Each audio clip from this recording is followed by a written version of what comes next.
the industrial heartland of the United States, often referred to as the Rust Belt.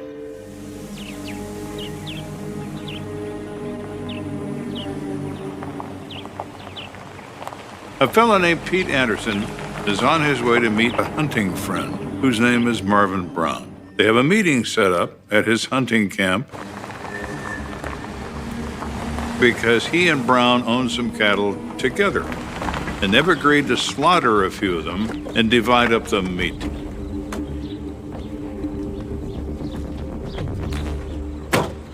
This meeting is to decide who gets what out of these slaughtered cattle.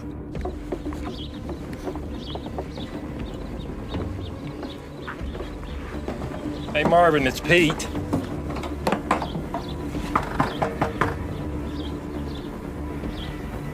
Marvin.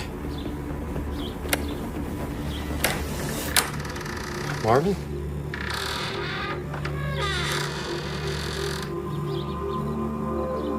Marvin Brown is face down on the floor. Marvin, I need some help getting this stuff in from the truck. Pete looks at him from a distance and says, "Very funny, Marvin. You want to look like you're dead?" Marvin? And then he walks up to him and looks closer.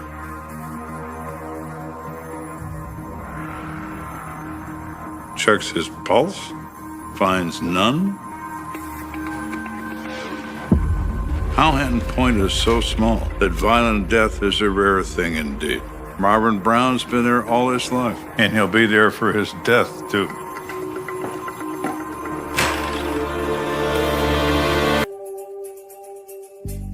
My name's Ryan Aller. I'm a detective with the Belmont County Sheriff's Office. I've been working homicide cases for 15 years.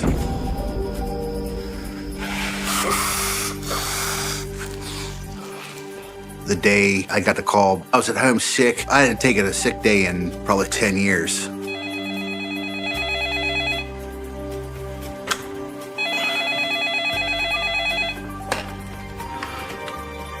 Aller. We don't get a lot of homicide calls. So when I got this call, I had to respond. It's all hands on deck.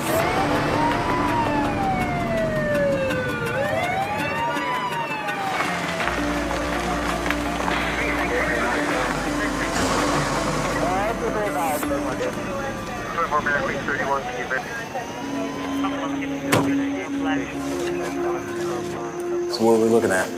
Gunshot. Close range from the looks of it. When I arrived, I was briefed by Detective Rusty Lucy. I told Ryan there was no forced entry, there was no windows broken out, nothing seemed to be ransacked.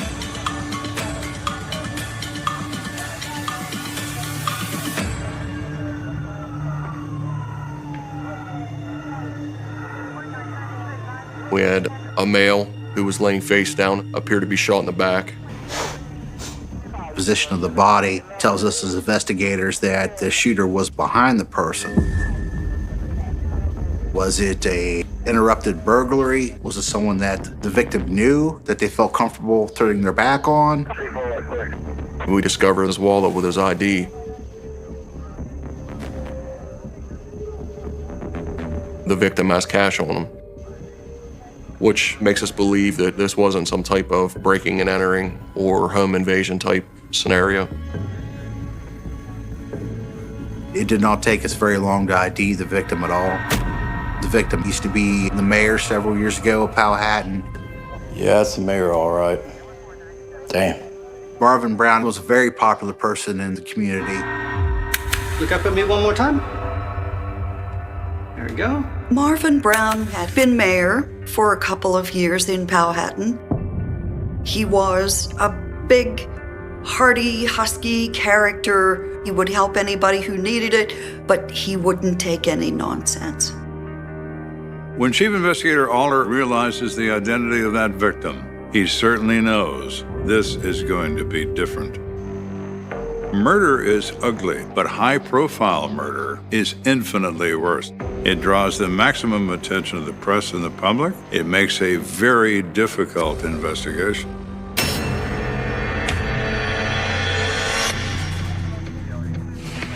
There was no weapon found anywhere near the body or anywhere near the scene in general.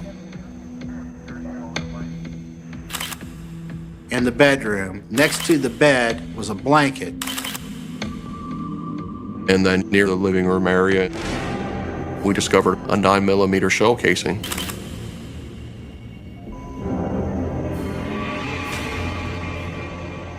But our main concern was, where's the bullet?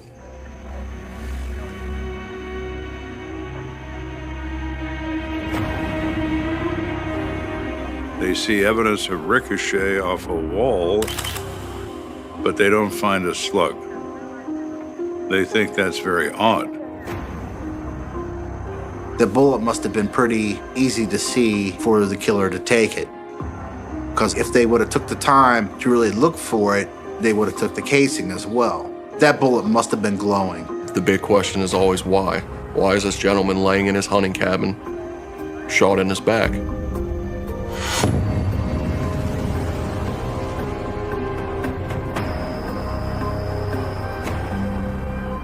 The family gathered at Marvin's residence, and we needed to start talking to them. One of the worst things I did in my entire career is make death notifications, and it is absolutely the most horrible thing you can imagine. It was a pretty big shock for the family. Detective Waller said that there was foul play, that somebody shot him. I was so upset and mad that somebody did that to him. Shot him in the back. You're going to get me crying. My dad was a tough guy. He was 70 years old and you still couldn't keep up with him. He was very healthy. He came back from the Army and Dad was a union leader down at the steel mill where he worked at for about 30 years. At the time when the mill started closing down, he was resilient. It's like, I got to find something else, and that's what he did. Marvin is a wealthy man. He owns an extremely successful contracting business. He ran for mayor for a number of reasons. My dad was a leader, and that's what he always stressed all our life, be a leader. Even though Marvin hadn't been the mayor for 20 years, everybody called him the mayor. Marvin was a force of nature in that small town. A lot of people, when he walk into someplace, they go, hey, Mayor, just messing with him. I know this has been extremely distressing for all of you, but I do need to speak to Mrs. Brown. Aller is also aware that Marvin Brown has a second wife. The new wife's name is Deborah, who he's been married to for 10 years. He absolutely loved Deb. Always a happy marriage. Deborah works with Marvin in the business. She is his bookkeeper. She's responsible for the payment of bills and payroll and that sort of thing. Marvin and Deborah are partners in business as well as in life. They make a great team. She has a daughter. Her daughter's name is Meredith, and this daughter is pregnant. Meredith is not Marvin Brown's child. She's his stepchild, but he treats her as if she is his own. Dad loved all his stepchildren, and he was especially close to Meredith because she was youngest. I mean, it was a pretty stressful night. Deborah Brown had taken her daughter, Meredith, to the hospital because of the problems with her pregnancy. So the sons are there, but mom and daughter are not. Marvin Brown's stepdaughter, Meredith, is having pregnancy issues, probably as a result of this shocking murder. So her mother has decided to take her to the hospital to be evaluated.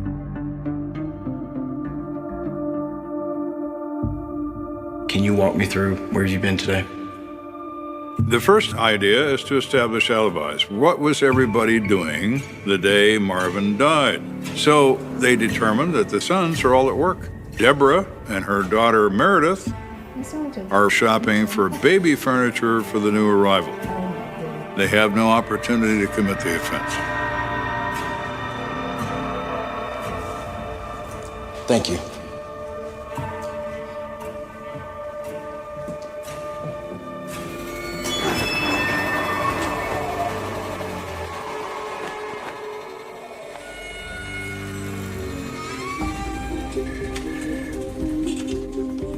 Aller's task is to have this crime scene speak to him in some way and tell him what can be learned. The way we viewed everything on scene, it was pretty apparent that somebody had snuck up on this victim. You immediately begin looking at the individual who made the call. And that's Pete Anderson. The 911 caller was a friend of Marvin's. A lot of times, it turns out, the people that called 911 had something to do with the death. He was in from out of town. It was just very odd that he was there during this instance. What are you doing here, Pete Anderson? How long have you been here? Did you kill and then make the call as if you discovered him? That's entirely possible.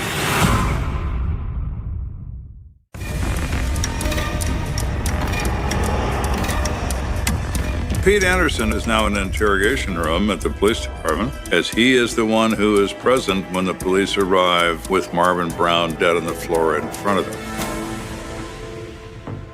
We just want to make sure you're not involved in his death in any way.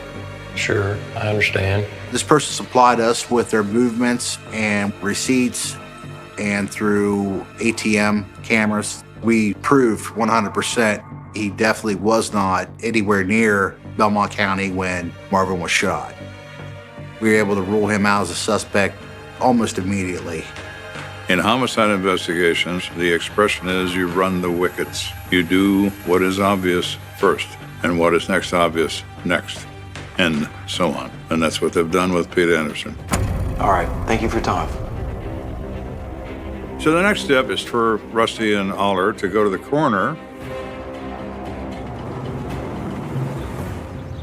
and have him tell them about this gunshot wound.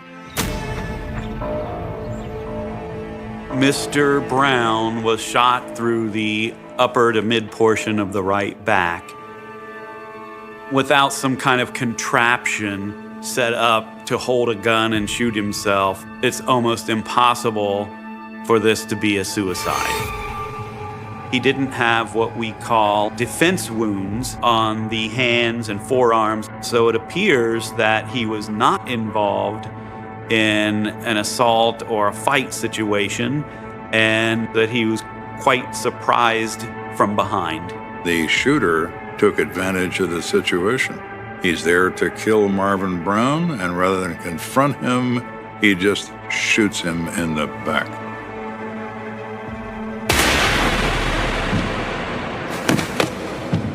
Mr. Brown was in very good health for his age. His heart was normal shape and size. I would have expected him to live another decade or two if this trauma did not happen to him.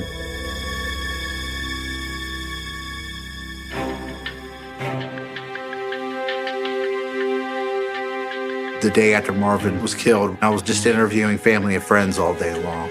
We interviewed Deborah Brown, Marvin's wife. Then he took that opportunity to ask a few more questions. Can you think of anyone that might have had a grudge against Marvin?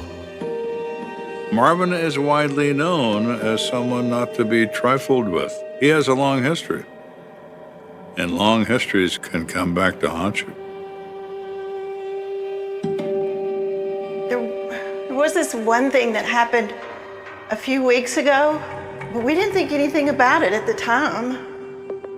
One of the things we were told by Deb was that Marvin had had a crossbow stolen from his cabin. Deborah recalls that there's a guy named Rex Jocelyn who apparently had stolen a crossbow that Marvin used for hunting.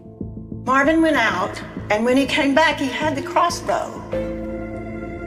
But he never told us what had happened. So she assumed that they had a confrontation of some sort. Is that enough to kill for? What if his manhood was insulted because he got his ass handed to him by a 72-year-old man? That certainly would do it, now wouldn't it? When we learned about this crossbow being stolen, we definitely had a possible motive for Marvin's death. It was the best one we had. So we need to have a conversation with Mr. Jocelyn and find out where he acquired his taste in crossbows.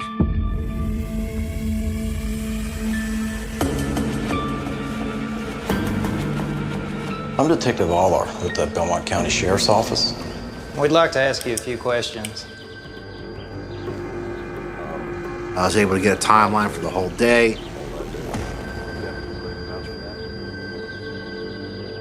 And confirm with this person's foreman and prove that they were nowhere near when Marvin was killed. The frustrating thing about homicide investigation is 90% of the time, you're pursuing things that turn out to be nothing. You still have to run the Wickets. Several more weeks pass, and Chief Investigator Aller is in the same boat he's been in. He's eliminated 2 suspects. He's established a solid alibi for all 5 of the current family members, and he doesn't have a hell of a lot else. Tell you what, on this case, from day one, this is definitely going to be a long haul. In Powhatan, people would look right at me and say, I hope they get who did this. This left a void in Powhatan. Pretty much right off the bat, Marvin's sons, they wanted to help. One of the things that they talked about was, should we post a reward? And he said, if we dry up, let's do it then. It's not something that we in law enforcement recommend right off the get-go. Money complicates everything, and it complicates the truthfulness of humans. People will say anything to get their hands on money. They will point the finger at their own mother. But enough time had passed. I said, I think now's the time to go forward with your guys' idea of putting a reward out. I think we started off at $10,000 and we ended up raising it to $50,000 by the end. $50,000 is a lot of money for anybody, let alone somebody in Powhatan Point. Aller's phones light up in headquarters. Everybody and his brother calls in, who absolutely knows who's responsible for this case, for killing Cock Robin and starting the Second World War, if they will just give them the 50 grand. It's been weeks, and Aller has nothing of substance, and there is no worse feeling in the world. There's a crippling little voice in the back of my head saying it's never going to close. He is feeling the fear that creeps in of not solving something. I've had that fear. It's horrible. You don't sleep. You are consumed by it.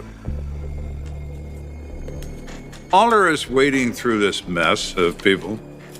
He finds one. And it's interesting when you find one like this. You just feel it in your bones. A woman calls. The woman's name is Hattie Connor. She reports that she is friends with Meredith. Hattie Connor gave us our first real break on this case. Meredith called her and asked her to do her a favor. Marvin's accountant wanted to speak to Marvin suddenly about a concern he had about missing funds from the bank accounts. And Meredith wanted her friend Hattie to call Marvin Brown and pretend to be from the accountant's office so that that meeting could be postponed. Well, how would Meredith know that Marvin's accountant was trying to get a hold of him in the first place? Because Meredith's mother, Deborah, is Marvin Brown's bookkeeper.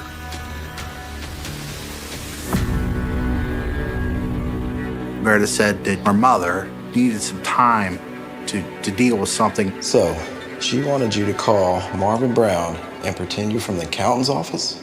Hattie Connor says her mother was in the room, and Mom said, that doesn't sound right. And so she didn't. She never did make that call. We had to ask ourselves, how much is Meredith involved in all this? And Aller said, oh my, Hattie, your mother was right. Thank you very much. The old expression applies. When in doubt, follow the money, and it will lead you to the truth.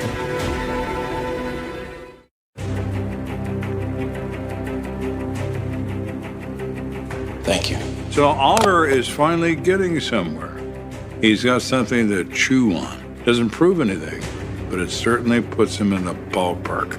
As far as looking at the finances of Marvin's company, if you're trying to get a person to pretend to be an accountant, to dismiss an appointment, to keep the owner of the company away from something, this guy just got murdered. Why would Meredith want to stop this meeting? Is she somehow involved in all of this? That's the question. The answer is to start following Meredith around. So they put an undercover cop on her tail.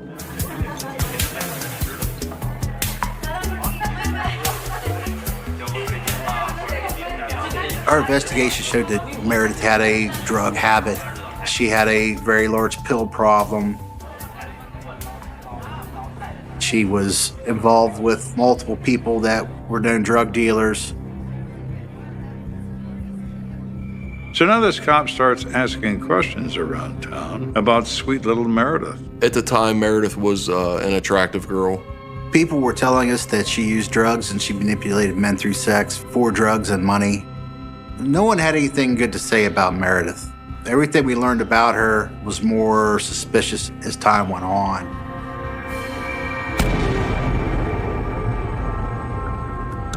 Aller knows he's onto something, but he's not exactly sure what. Meredith had been shopping for baby furniture the whole time and has an ironclad alibi for the moment the murder happened.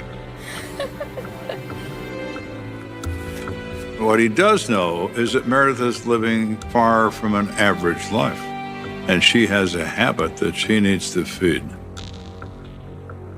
Not only that, but he knows that she tried to trick Marvin into missing a meeting with an accountant. But the question is, why would Meredith want Marvin dead? The next step was to learn more about the financial stuff. We identified Marvin's accountant and reached out to that person. We learned that finances were not good. The money was screwed up. Deb had not filed a tax return for several years. So what are you up to, Deborah? Thank you very much for your time. Through search warrants and court orders, we obtained all the financial records from Marvin and Deb's bank accounts. There was a probate hearing where Deb was ordered to turn over the accounting records that she was in charge of. I was given those, and I'm looking, I'm like, whoa, wow. Whoa. I mean, it was, to a layperson like myself, no problem seeing that these are two different sets of books. The books that she turned in, they were fake. Aller looks at withdrawals made by Deborah from ATM machines in cash, thousands upon thousands of dollars. When you're a homicide detective, you have to become a priest, a marriage counselor, a psychiatrist. One of the things he's had to become is an amateur accountant. Deborah is covered in a cloud of suspicion. So then the question becomes, all right, Deborah, let's say you're a thief. So where's the money?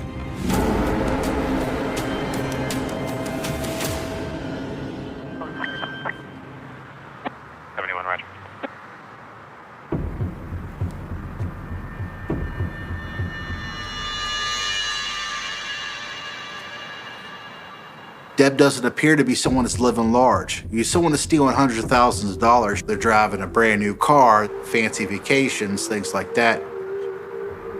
The subject's on the move. I'm following him.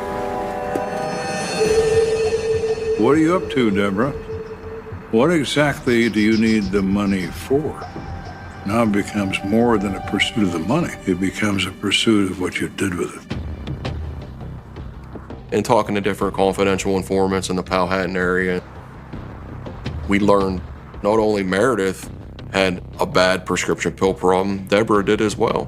And when we come to find out, Deb's putting down $500 to $700 a day for pills for her and Meredith. Both Deborah and Meredith are drug users. That's where the money goes. It goes to narcotics, as it always does. On top of that, she's got a huge gambling problem. So she's popping pills, spending this money all day long. When she's out of it, she goes out to the ATM and takes $500, $700 out all day, every day.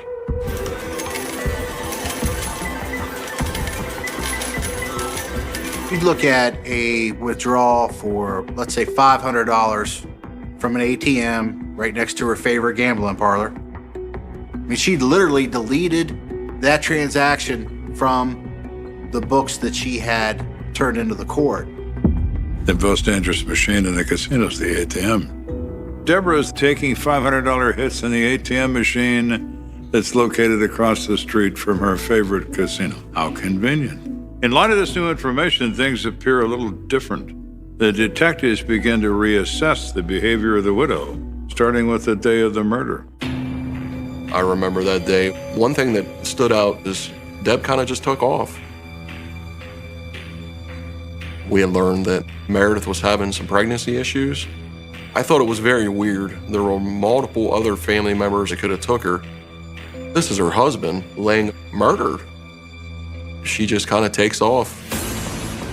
So now Aller develops a new theory of the case. Mom and daughter have a great alibi, but they have the right companions, ones that will kill for money. 6 months since this investigation gets underway. So now we know that this mother-daughter team, Marvin Brown's wife and stepdaughter, had been robbing him blind for years, and they were about to be found out. When Marvin discovers their thievery, their life is going to change dramatically for the worse. Well, they can't have that. They have a good alibi, but they certainly know the right people. Perhaps one of them would take care of this problem by removing Marvin Brown from the planet. Here's Deb. She's stealing hundreds of thousands of dollars. She's about to get found out. And then this guy ends up dead 2 weeks later. We didn't have enough to charge Deb with a murder at this point. But she's stealing money, she's making fake books. So we applied and got a search warrant for Deb's house.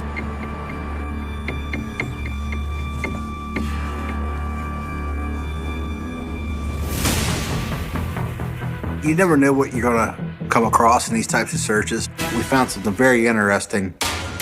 Mrs. Brown, we'd like to take a look inside the safe. It was in a gun safe. Deb had the combination to it.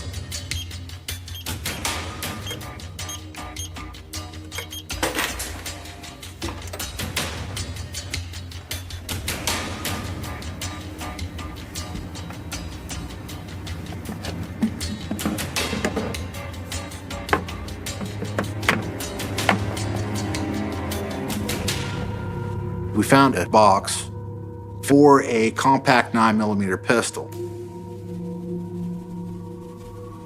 Ms. Brown, do you have any idea where the gun is for this box? Where is the gun, Deborah? I don't know. I haven't seen it since my husband bought it.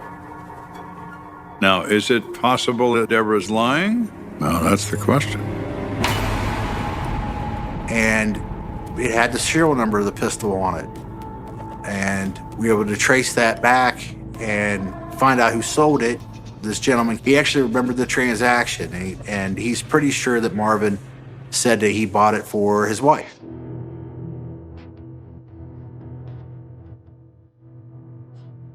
And at this point, we talked to all Marvin's family and friends. Just a lot of anger because my dad loved Deb to death. He trusted her with everything. Her kids, same way. And that's what really pissed me and my brothers off, because my dad gave them everything they had.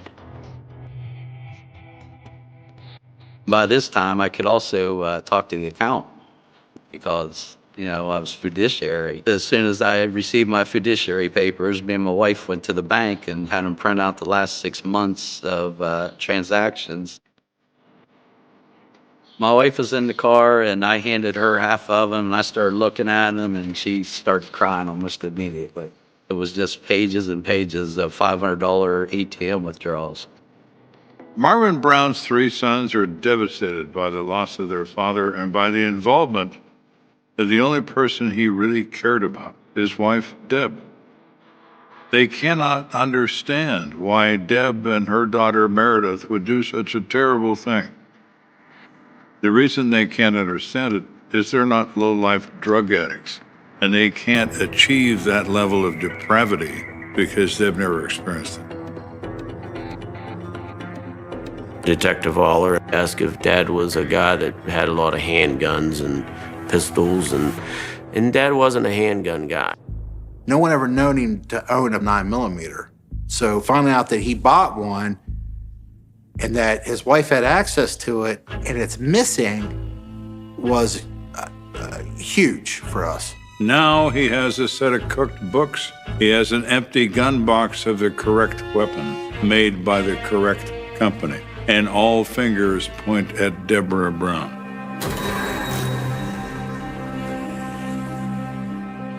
She was at that point interviewed about the financial crimes.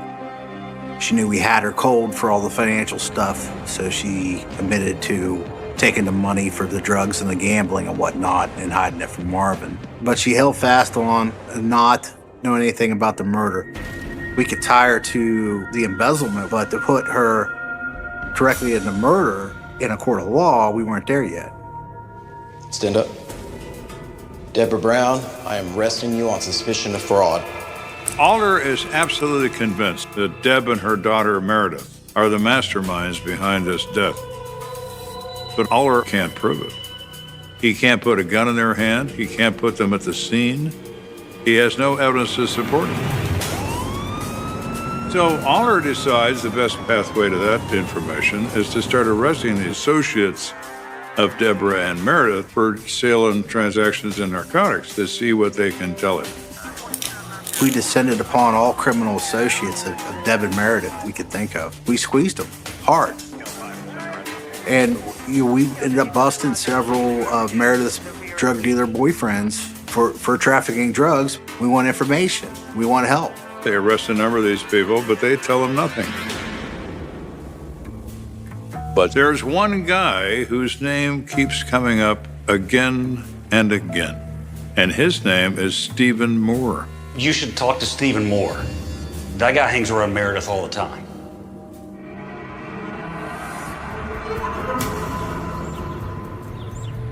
Stephen Moore's a resident of Powhatan.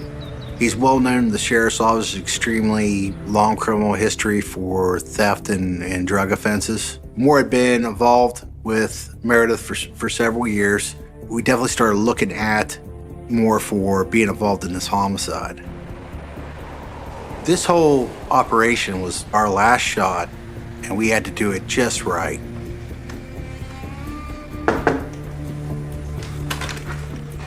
Hey, what's up, man? An officer spent about a year working on this and was finally able to get into Stephen's circle and started purchasing drugs on a fairly regular basis off Stephen.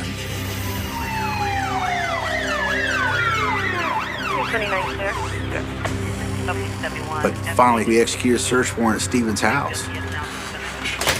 And right then and there, I told him, "You're done solid on this drug case, and I want to talk to you about Marvin Brown."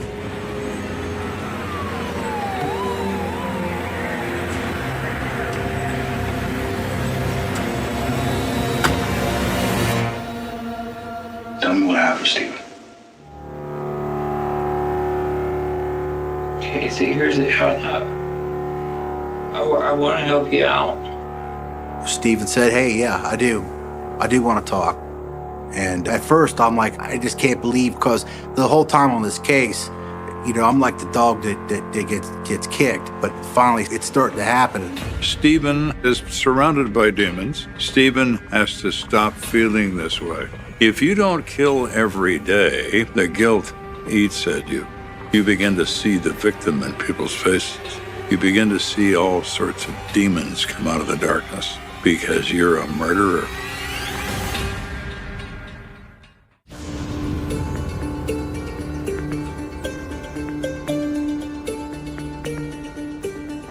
I need help. I need help to get to the people that put this into motion. I knew you killed Marvin. I want you to tell me the truth. Marvin noticed that there was something, and he had an appointment with the accountant, and there was money that wasn't there or something. And he found out about it, and he was supposed to, I don't know. That's why she wanted somebody to cancel the appointment. Reschedule it. Reschedule? Why does she want to reschedule it? Did she tell you? And to give them more time to get what they wanted to do. Which was what? I guess having taken care of. Right off the bat, Stephen was talking about the accountant.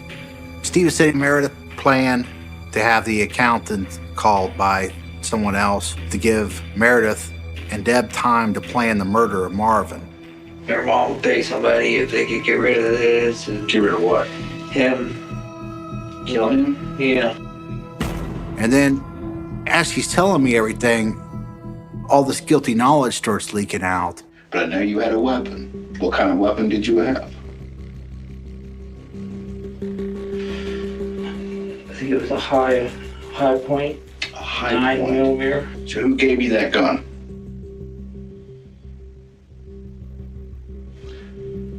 Meredith. You got a guy and you're telling him you're screwed unless you cooperate with me. That could still be viewed as you're making someone tell you what you want to hear. You don't want that in an interrogation room. You want the truth. So there's lots of things we build into these interviews to make sure that the person that's confessing to us has guilty knowledge. Stephen lays this out chapter and verse. He matches every fact of the crime scene, including a weapon, all the right things. It's him, without doubt. You're not a killer. I know killers. You're not one of them. You did this. And it wasn't you. Someone made you do this.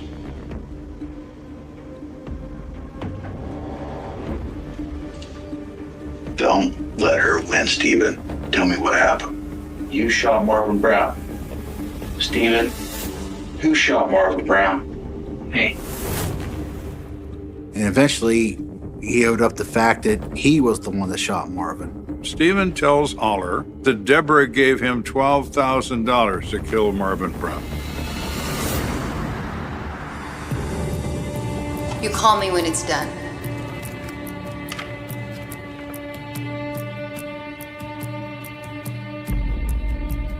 He was given a high point 9mm, the same model that's missing from Marvin's house, that we never released to a soul. It was slapped in his hand by Deb and Meredith, along with a bag of pills and $2,000 down. Kill Marvin, and then we'll give you another $10,000.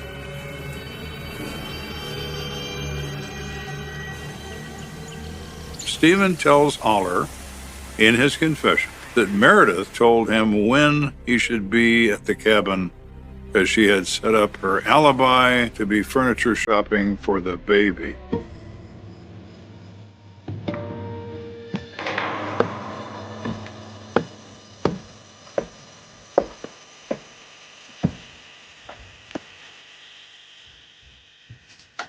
Stephen was in the cabin before Brown arrived.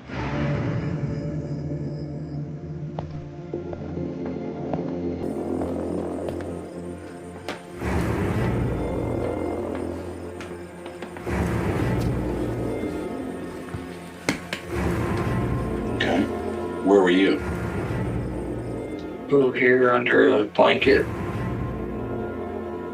And was hiding under a blanket next to the bed.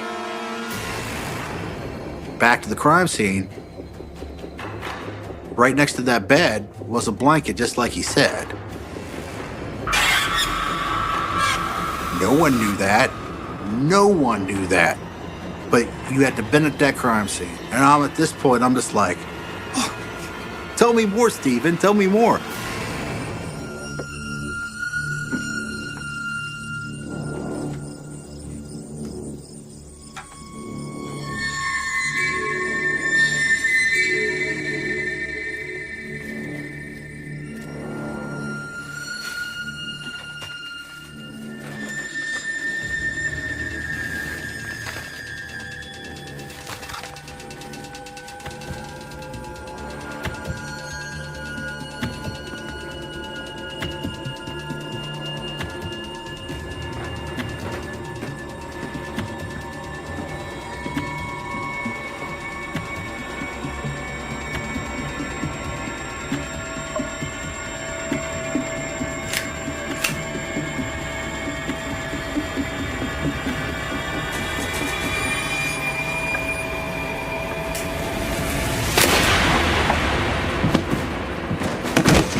I walked up behind him and I shot him right in the back.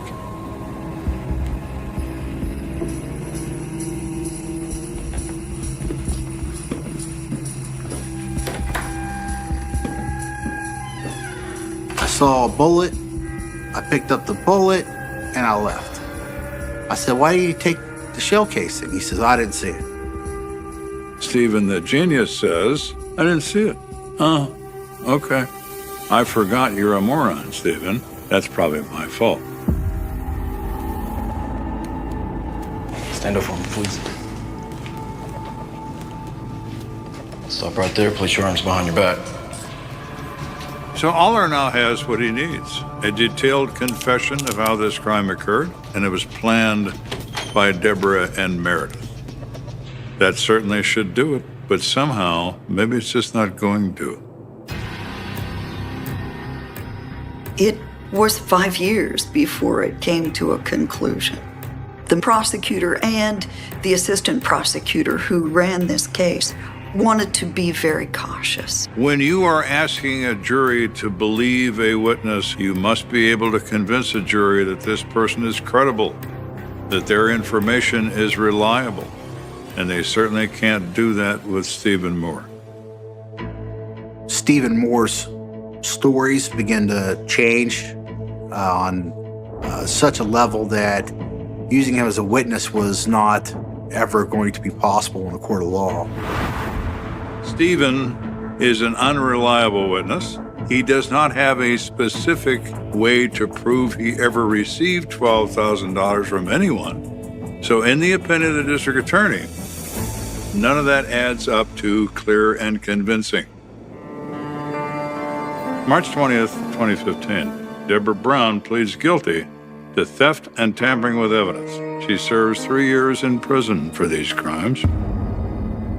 She's released, and a few months later, she dies of cancer and has to answer to a higher authority.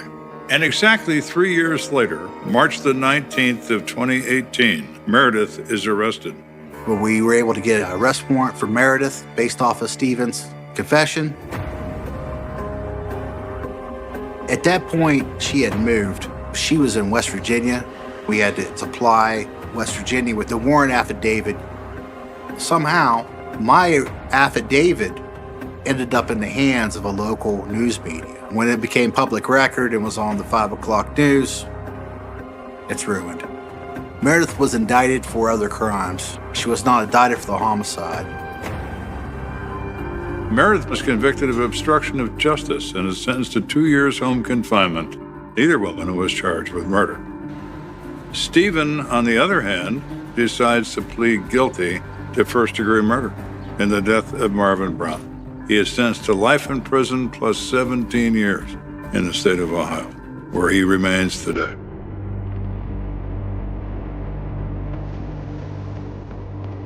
Well, I lost hundreds of hours of sleep over this case.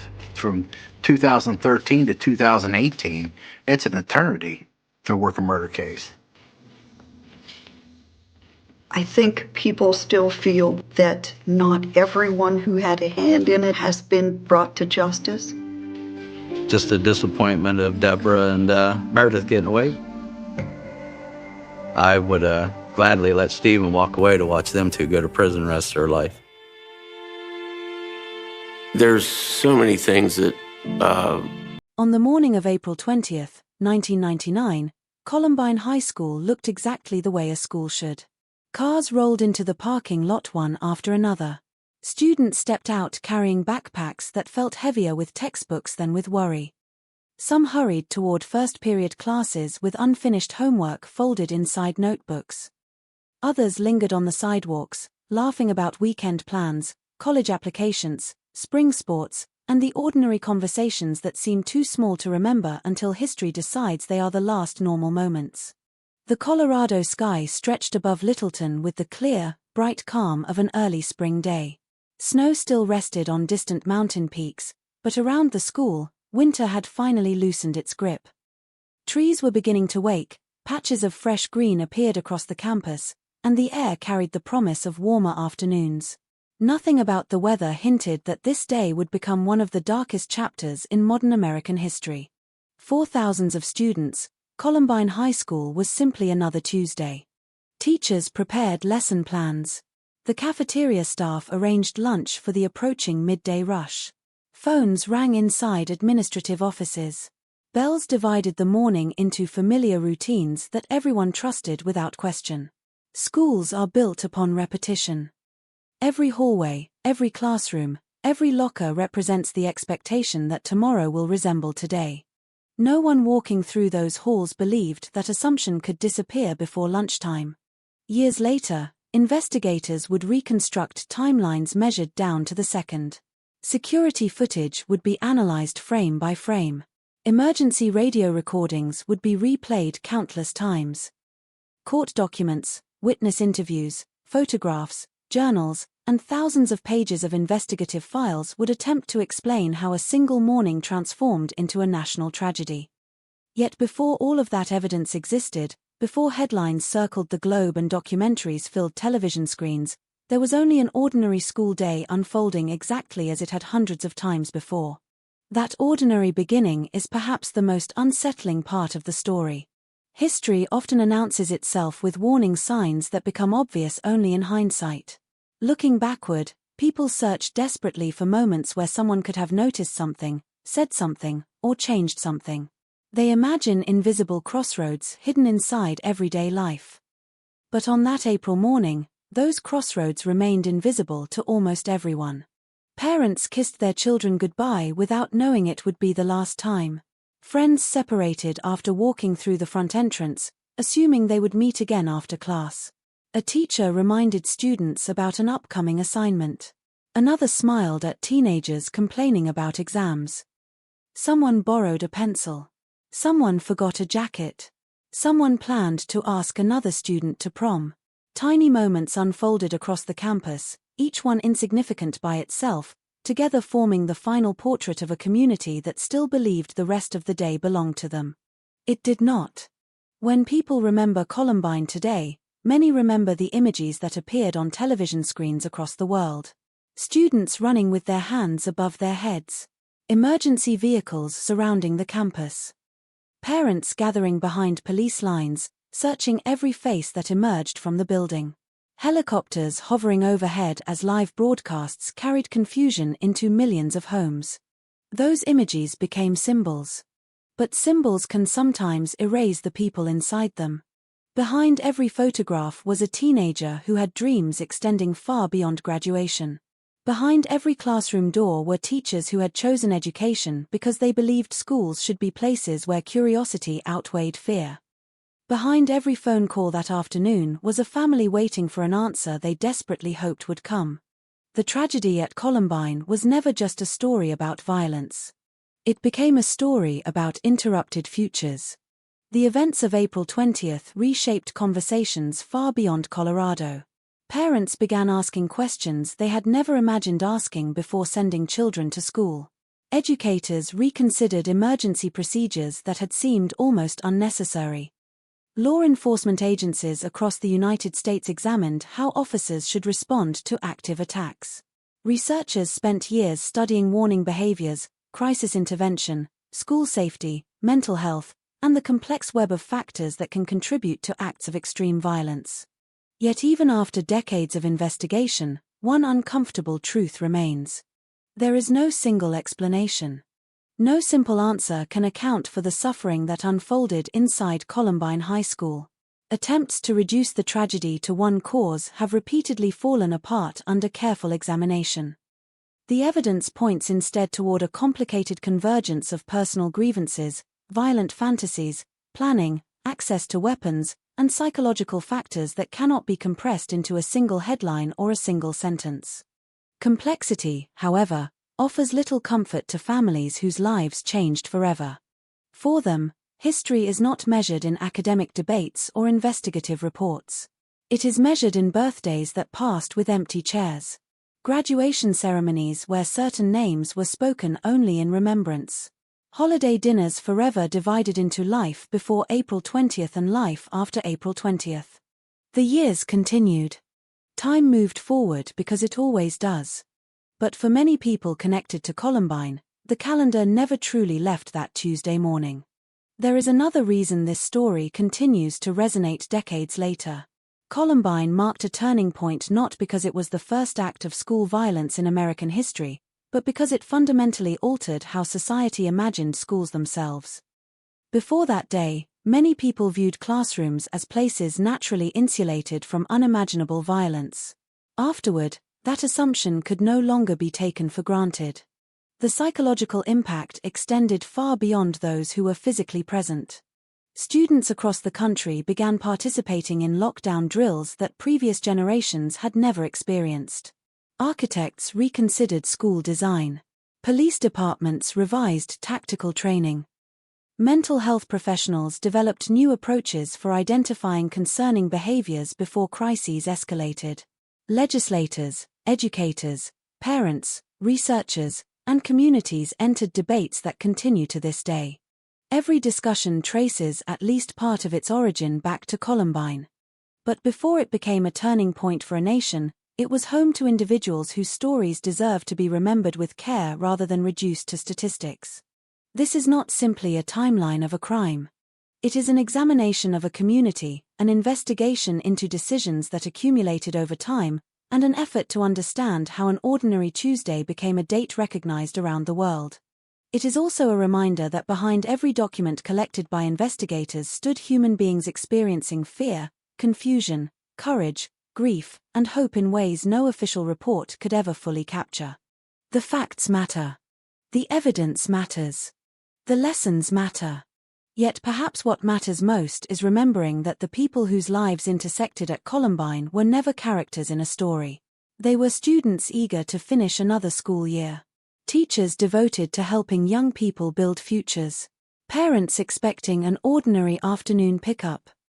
Friends making plans they believed they still had time to keep. None of them could have imagined that the name of their school would become permanently woven into the language of history. More than 25 years have passed since that spring morning, but the questions raised by Columbine remain painfully relevant. How can warning signs be recognized without unfairly labeling those who need help? How should communities respond when troubling behaviors emerge? What responsibilities belong to schools, families, mental health systems, law enforcement, and society as a whole? These questions have no easy answers, yet they continue to shape policies and conversations across generations.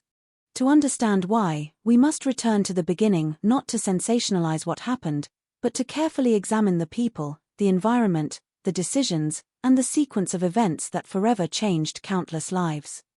Only by understanding the ordinary world that existed before the tragedy can we begin to understand the profound loss that followed, and why the legacy of Columbine continues to challenge, educate, and remind us of the importance of vigilance, compassion, and the enduring value of every human life. There are places whose names become larger than geography. They stop being points on a map and begin to represent an emotion, a memory, or a warning carried across generations. For millions of people around the world, Columbine is one of those names. It evokes not only a school in suburban Colorado, but also a moment when the illusion of absolute safety inside classrooms was shattered in a way that continues to influence education, public policy, emergency response, and conversations about violence decades later. Yet history has a strange habit of compressing enormous human stories into a single word. When people hear Columbine, they often think first about headlines, television footage, or statistics. 13 lives lost. More than 20 wounded. 2 teenage perpetrators. Nearly 50 minutes that changed everything. Those numbers appear in books, documentaries, and investigative reports, repeated so often that they risk becoming detached from the lives they represent. But numbers cannot describe the silence that settled over families waiting outside the school that afternoon. They cannot capture the uncertainty inside classrooms where students tried to understand sounds they had never imagined hearing within school walls. They cannot measure the courage shown by teachers who focused on protecting others despite overwhelming confusion. They cannot explain how an entire community spent years learning that healing does not follow a calendar. Every tragedy begins long before the moment the world notices.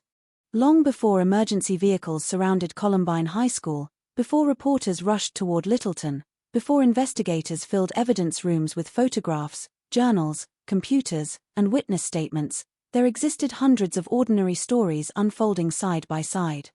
There were students worrying about final exams instead of national headlines. Teenagers wondering whether they would get accepted into college. Friends planning birthday celebrations. Athletes thinking about upcoming games. Teachers grading assignments late into the night because they believed every student deserved thoughtful feedback. Parents preparing dinners without realizing that the evening ahead would never unfold as expected. These quiet routines rarely become part of historical records. History remembers explosions, not breakfasts. It remembers crime scenes, not classrooms full of ordinary conversations. It remembers investigations, not the laughter echoing through hallways only hours before. But if we ignore the ordinary, we fail to understand the true scale of what was taken away. Because this story is not only about violence. It is about interrupted lives. It is about futures that disappeared before they had the chance to become memories. It is about families whose understanding of time became permanently divided into two parts, before April 20th, 1999, and after. The investigation that followed would become one of the most extensive examinations of school violence in American history. Thousands upon thousands of pages of evidence would be assembled. Investigators would examine journals, videotapes, purchase records, forensic evidence, emergency communications, interviews with survivors, teachers, first responders, friends, neighbors, and relatives.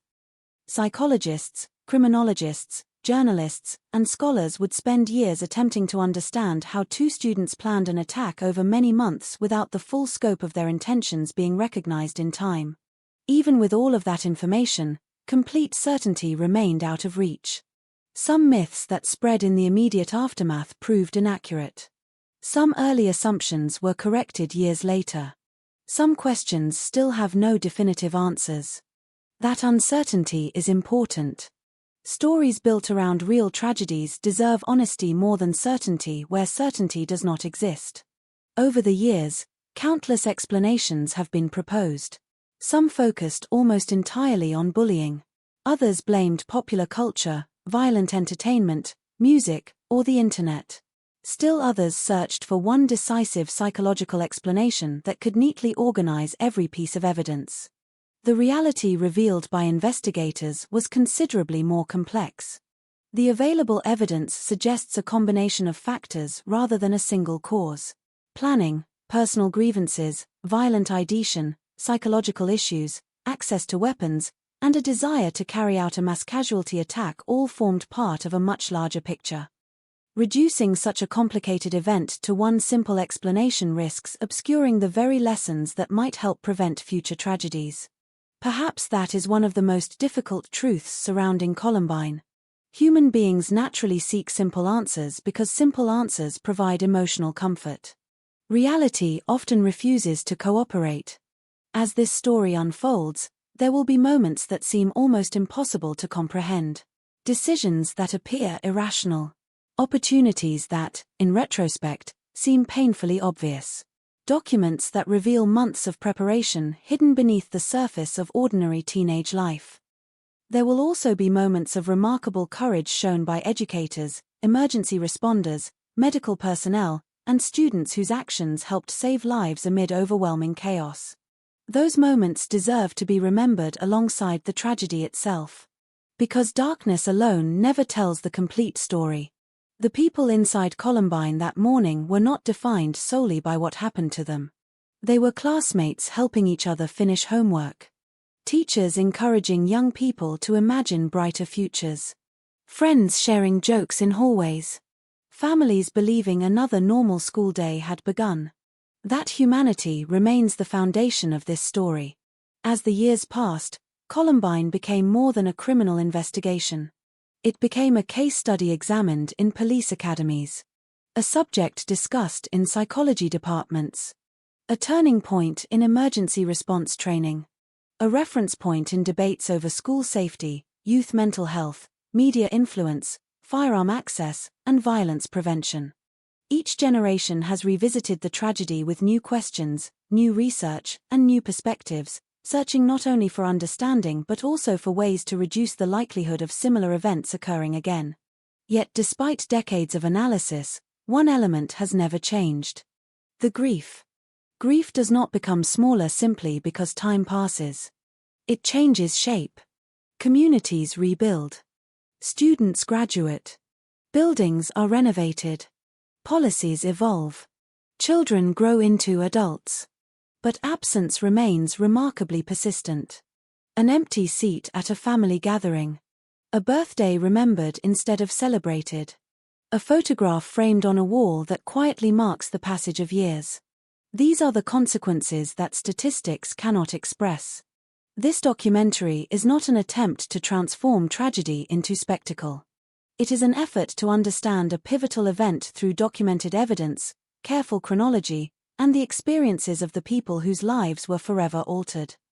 It seeks to separate established facts from enduring myths, to examine decisions without simplifying them, and to remember that every page of the investigative record ultimately points back to individuals whose futures were irrevocably changed.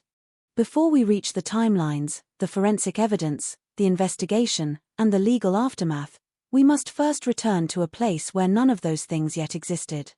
A suburban community. A familiar school. A spring morning filled with routines so ordinary that no one considered them precious. Because sometimes the greatest tragedy is not only what happened. It is the ordinary life that vanished before anyone realized it was about to become history. For every generation, there is a moment that quietly redraws the boundary between what feels imaginable and what once seemed impossible. It arrives without warning, interrupts ordinary lives, and leaves behind questions that outlive the headlines. For many Americans, and for countless people around the world who watched events unfold from thousands of miles away, April 20th, 1999 became one of those moments. The story of Columbine is often remembered through its aftermath. The flashing emergency lights. The endless rows of television cameras. The newspaper front pages. The names spoken during memorial services. The policy changes that followed. But history is rarely experienced the way it is remembered.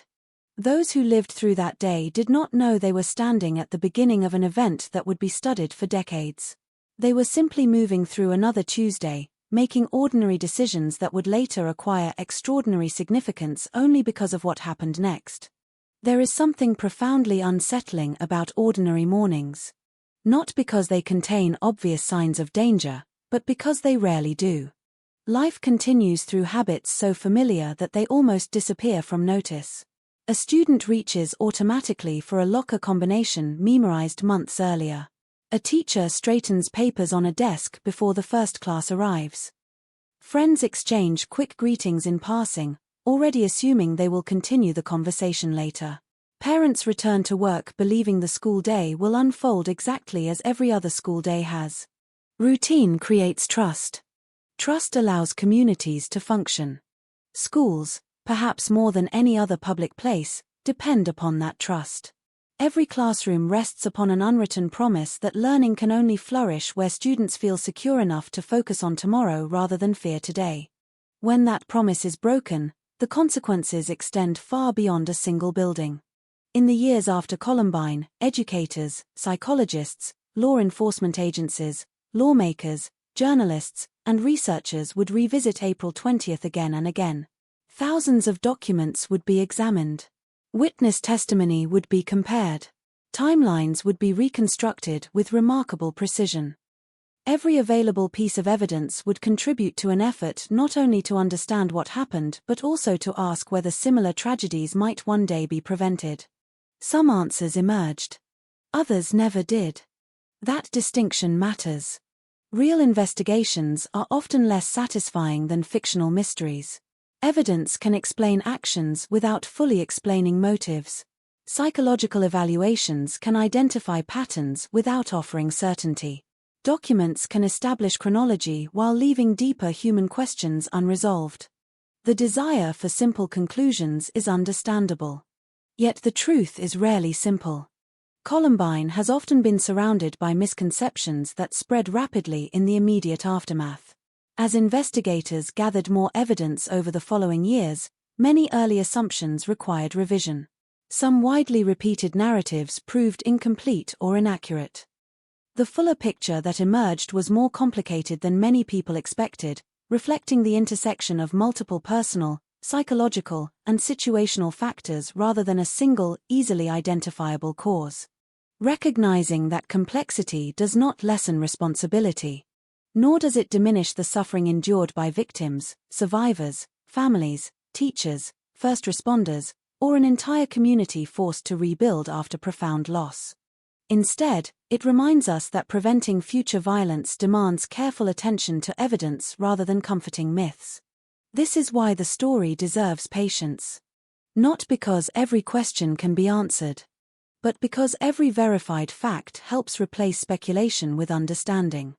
As we move deeper into this account, there will be moments when official records, survivor recollections, and investigative findings intersect in ways that reveal both the strengths and limitations of hindsight. There will be instances where warning signs appear clearer looking backward than they did in real time. There will also be examples of courage that received far less attention than the violence itself, teachers protecting students, classmates helping one another, medical professionals working under immense pressure, and families supporting each other through unimaginable grief. Those stories matter. They remind us that even in moments defined by tragedy, humanity is measured not only by the harm that occurs but also by the compassion that follows. More than 2 decades have passed since that spring morning, yet Columbine remains part of an ongoing conversation about school safety, emergency preparedness, mental health, and community resilience. New generations encounter the name in history books, documentaries, classrooms, and training programs, often without having been alive when the events occurred. For them, Columbine is history. For many others, it is memory. And for the families whose lives were forever changed, it is neither a historical case nor a cultural symbol. It is personal. It is the absence of loved ones whose futures ended far too soon. It is birthdays remembered in quiet reflection, milestones imagined rather than celebrated, and the enduring effort to honor lives that should never be reduced to footnotes in an investigation. That is where this story begins. Not with spectacle. Not with mythology. But with a community, a school, and a single ordinary day that would forever alter the lives of everyone connected to it. To understand what happened on April 20, 1999, we must first understand the world that existed before the tragedy, the people who filled the classrooms, the rhythms of daily life, and the sense of normalcy that made what followed so profoundly difficult to comprehend. Only then can the investigation, the evidence, and the lasting impact be understood in their full human context. Long before the name Columbine became known around the world, it belonged to a quiet suburban community where life moved at a pace that felt comfortably predictable. Nestled in Jefferson County, just southwest of Denver, Littleton, Colorado, was the kind of place many families chose because it promised stability. Wide residential streets wound through neighborhoods lined with modest homes, carefully trimmed lawns, and trees that changed dramatically with each season. On weekends, families filled local parks, high school sporting events drew enthusiastic crowds, and neighbors often recognized one another by name rather than by address. It was a community that valued education, hard work, and the belief that children could grow up surrounded by opportunity. At the center of that community stood Columbine High School. From the outside, the campus appeared much like countless American high schools built during the second half of the 20th century. The building spread across a broad property of brick walls, large windows, athletic fields, parking lots, and long hallways connecting classrooms that had witnessed decades of graduations. Students arrived each morning carrying backpacks decorated with patches, sports logos, and handwritten notes from friends. Lockers formed long rows that echoed with laughter between classes. Trophy cases displayed reminders of athletic victories and academic achievements, reflecting a school proud of its accomplishments and traditions. For nearly 2,000 students, Columbine was more than a building. It was where friendships began, where identities slowly formed, where first romances unfolded between classes, where disappointments and successes mixed together in the ordinary rhythm of adolescence. Some students found belonging on athletic teams, others in music programs, theater productions, debate clubs, science classrooms, or student organizations. Like every large high school, Columbine contained countless overlapping social circles. There were students who knew everyone and students who preferred to remain unnoticed. There were teenagers already planning university applications and others still trying to decide what life after graduation might look like. Most of them shared one thing in common. They expected tomorrow to arrive much like today. The spring semester of 1999 carried the familiar energy that settles over schools as another academic year approaches its conclusion. Seniors counted the remaining weeks until graduation. Underclassmen looked forward to summer vacation. Hallway bulletin boards advertised upcoming dances, sporting events, and school activities. Teachers balanced final projects with preparations for standardized testing. Conversations drifted naturally toward prom dresses, weekend plans, part-time jobs, and the anticipation of warmer weather after a long Colorado winter. To an outside observer, nothing appeared extraordinary. Yet schools are complex ecosystems, and beneath the surface of any campus exist experiences that differ dramatically from one student to another. For some, high school becomes a place of confidence and lasting friendships. For others, it can feel isolating, confusing, or emotionally overwhelming. Adolescence is a period marked by rapid change, uncertain identities, social pressures, and emotional intensity. Small conflicts may feel enormous. Personal setbacks can seem permanent. Acceptance and rejection often carry far greater emotional weight than they will later in adulthood. Columbine was no exception. Students experienced the school in different ways depending on their personalities, interests, friendships, and circumstances. Some thrived in its environment. Others struggled to find where they fit. Teachers worked to support hundreds of young people whose lives extended far beyond classroom walls, each carrying unseen challenges, family situations, aspirations, and anxieties. Looking back through the lens of history, there is a temptation to search every ordinary interaction for hidden meaning. It is an understandable impulse. When tragedy occurs, hindsight encourages people to believe that warning signs must have been obvious all along. Yet real life rarely unfolds with that kind of clarity. Most days are filled with moments that seem entirely ordinary until later events cast them in a different light. That is why understanding Columbine requires resisting the urge to simplify its history. The community was not defined by violence before April 20, 1999. It was defined by everyday life. Parents hurried to work after dropping children off at school. Teachers spent evenings grading papers at kitchen tables. Students attended football games under bright stadium lights in the autumn and celebrated achievements at award ceremonies each spring. School concerts brought families together in crowded auditoriums. Volunteers organized fundraisers. Coaches encouraged athletes to work harder, not only to win games but to develop discipline and teamwork. Guidance counselors helped students navigate decisions about college, careers, and adulthood. These routines formed the fabric of a community that trusted its institutions. Schools occupy a unique place in society because they represent possibility. Every classroom contains the expectation that knowledge can expand opportunity. Every graduation ceremony celebrates the belief that young people are preparing to enter the wider world with hope and ambition. That sense of purpose shaped Columbine long before its name became associated with tragedy. The school itself reflected the diversity of teenage experience. During lunch periods, the cafeteria filled with dozens of conversations happening at once. Friends gathered around familiar tables, discussing music, homework, sports, relationships, and the countless subjects that seem urgent during adolescence. Teachers moved between classrooms preparing for afternoon lessons while custodians quietly maintained a building that rarely paused for long. Bells signaled transitions with dependable precision, dividing the day into segments that students could navigate almost without thinking. Routine became its own kind of comfort. Few people notice routine while living inside it. Its importance becomes visible only when it disappears. Across the country, thousands of schools shared similar scenes every weekday. Columbine was not widely known beyond its local community because there was little reason for it to be. It was one school among many, serving students whose lives were filled with ordinary hopes and ordinary uncertainties. In retrospect, historians and researchers often describe Columbine as a turning point in American history. That assessment is accurate, but it risks creating the false impression that the school somehow stood apart from every other community before the tragedy occurred. It did not. Its greatest similarity to countless other schools is precisely what made the events of April 20th so deeply unsettling.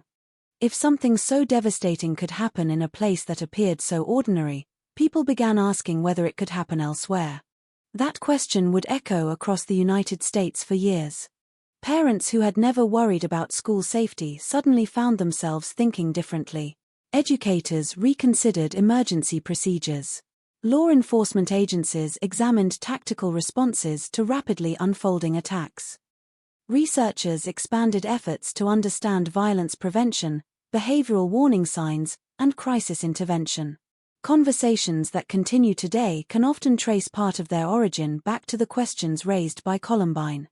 Yet before those national conversations began, Littleton remained focused on the same concerns as any suburban community approaching the end of another school year.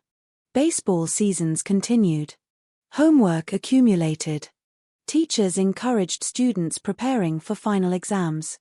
Families made plans for summer vacations. Teenagers counted the weeks until graduation ceremonies and summer jobs. The future appeared open, familiar, and reassuringly predictable. No community can fully prepare for an event it struggles even to imagine. That reality would become painfully clear in the days ahead. But before history reached Columbine High School, before investigators assembled evidence and journalists filled newspapers with timelines and analysis, the campus remained what it had always tried to be, a place where young people came each morning believing they had another ordinary day to learn, to grow, to laugh with friends, and to take one more small step toward adulthood. That ordinary expectation, shared by students, teachers, and families alike, forms the essential backdrop for understanding everything that followed. The community surrounding Columbine High School was built on a quiet confidence that many suburban neighborhoods across America shared during the late 1990s. It was a place where familiarity shaped everyday life. Children grew up recognizing the same streets they rode their bicycles down each summer. Parents crossed paths at grocery stores, youth sporting events, and school meetings. Teachers often spent years watching younger siblings eventually enter the same classrooms as older brothers and sisters. There was comfort in that continuity, an unspoken belief that life would continue along a familiar path. Littleton itself reflected the optimism of the era. The American economy was strong, technology was rapidly changing everyday life, and many families looked toward the new millennium with excitement rather than uncertainty. The internet was beginning to connect homes in ways that had never been possible before, yet it had not fully transformed adolescence. Most friendships were still built face-to-face in classrooms, on athletic fields, in shopping malls, at movie theaters, or during long evenings spent talking in parking lots after football games. Teenagers carried pagers or simple mobile phones if they were lucky, but social media had not yet reshaped how young people interacted with one another. School remained the center of daily life. Every weekday morning, buses followed familiar routes through quiet neighborhoods before converging on the campus. Students stepped onto the sidewalks carrying backpacks, musical instruments, athletic gear, science projects, and countless small reminders of ordinary teenage responsibilities. Some arrived eager for classes they enjoyed. Others counted the hours until the final bell. Most existed somewhere in between, navigating the complicated emotional landscape that defines adolescence.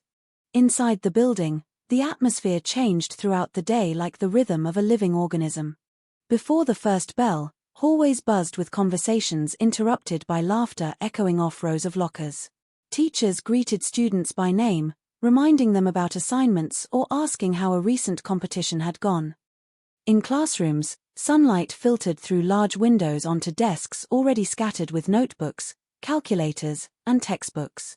Whiteboards displayed the day's objectives in neat handwriting, each lesson representing another small step toward the future educators hoped to prepare their students for. Between classes, the hallways transformed into rivers of movement. Hundreds of teenagers flowed from one end of the building to the other in carefully choreographed chaos that somehow functioned without conscious thought. Friends paused at lockers to exchange quick stories before hurrying toward their next classroom. Seniors discussed graduation plans while freshmen searched for rooms they still occasionally forgot. The sound of locker doors slamming shut blended with snippets of conversation, footsteps, and the ringing bell that kept the entire school moving according to schedule. For teachers, these daily routines represented something larger than education alone. Schools are communities built on relationships. An experienced teacher often notices when a normally cheerful student becomes unusually quiet or when someone who consistently participates in class suddenly withdraws. Guidance counselors spend countless hours helping young people navigate academic challenges alongside personal struggles that rarely appear on report cards. Coaches encourage athletes to improve not only their performance but also their resilience. Librarians recommend books that unexpectedly change lives. Custodians greet students every morning, becoming familiar faces whose quiet presence contributes to the feeling that school is a stable, dependable place. These interactions rarely become part of history. Yet they define what schools truly are. Like any large high school, Columbine also reflected the complexity of teenage social life. Adolescence naturally produces shifting friendships, disagreements, insecurities, and evolving identities. Students gravitated toward different interests and activities, forming groups around shared passions rather than fixed boundaries. Athletes balanced practices with homework. Musicians prepared for performances. Drama students rehearsed lines late into the afternoon. Others spent free periods in the library, computer labs, or simply talking with friends over lunch. No single experience represented everyone. Some students loved high school. Others struggled. Some felt completely accepted. Others searched for where they belonged. Those varied experiences existed simultaneously, often invisible to people outside each individual's closest circle. Years later, after the tragedy, many observers attempted to reconstruct the school's social environment through a single narrative. It became tempting to describe Columbine as though every student shared one collective experience. Careful investigations and extensive interviews, however, revealed a far more nuanced reality. Like most schools, Columbine contained kindness and conflict, inclusion and loneliness, achievement and disappointment. It was neither an idyllic campus free from problems nor a uniquely troubled institution. It was a large high school filled with the ordinary complexities of adolescent life. That distinction matters because oversimplified stories often obscure rather than clarify the truth. As investigators later examined the backgrounds of those involved, they repeatedly encountered the limitations of hindsight. Events that appeared significant after April 20th often seemed routine beforehand. Conversations remembered years later acquired meanings that were impossible to recognize in the moment. Human memory naturally seeks patterns after tragedy, attempting to organize painful experiences into coherent explanations. Reality rarely offers such simplicity. By the spring of 1999, the school year had entered its final stretch. Graduation preparations occupied many seniors, while younger students looked forward to summer break. Athletic teams competed in seasonal tournaments. Teachers balanced final projects with grading responsibilities. Parents discussed vacation plans, college visits, and family schedules for the coming months. The calendar continued exactly as expected. Nothing about the date itself suggested it would become permanently etched into history. For students, time often moves differently than it does for adults. A semester can feel endless until suddenly only weeks remain. Friendships intensify quickly. Small disappointments may appear overwhelming before fading just as rapidly. Every hallway conversation carries the emotional immediacy unique to adolescence, when the future feels both incredibly close and impossibly distant. Within those hallways, thousands of individual stories unfolded every day. A student quietly improved after struggling academically. Another discovered a passion for photography. Someone earned a place on a sports team after months of practice. Someone else worried about family problems hidden from classmates.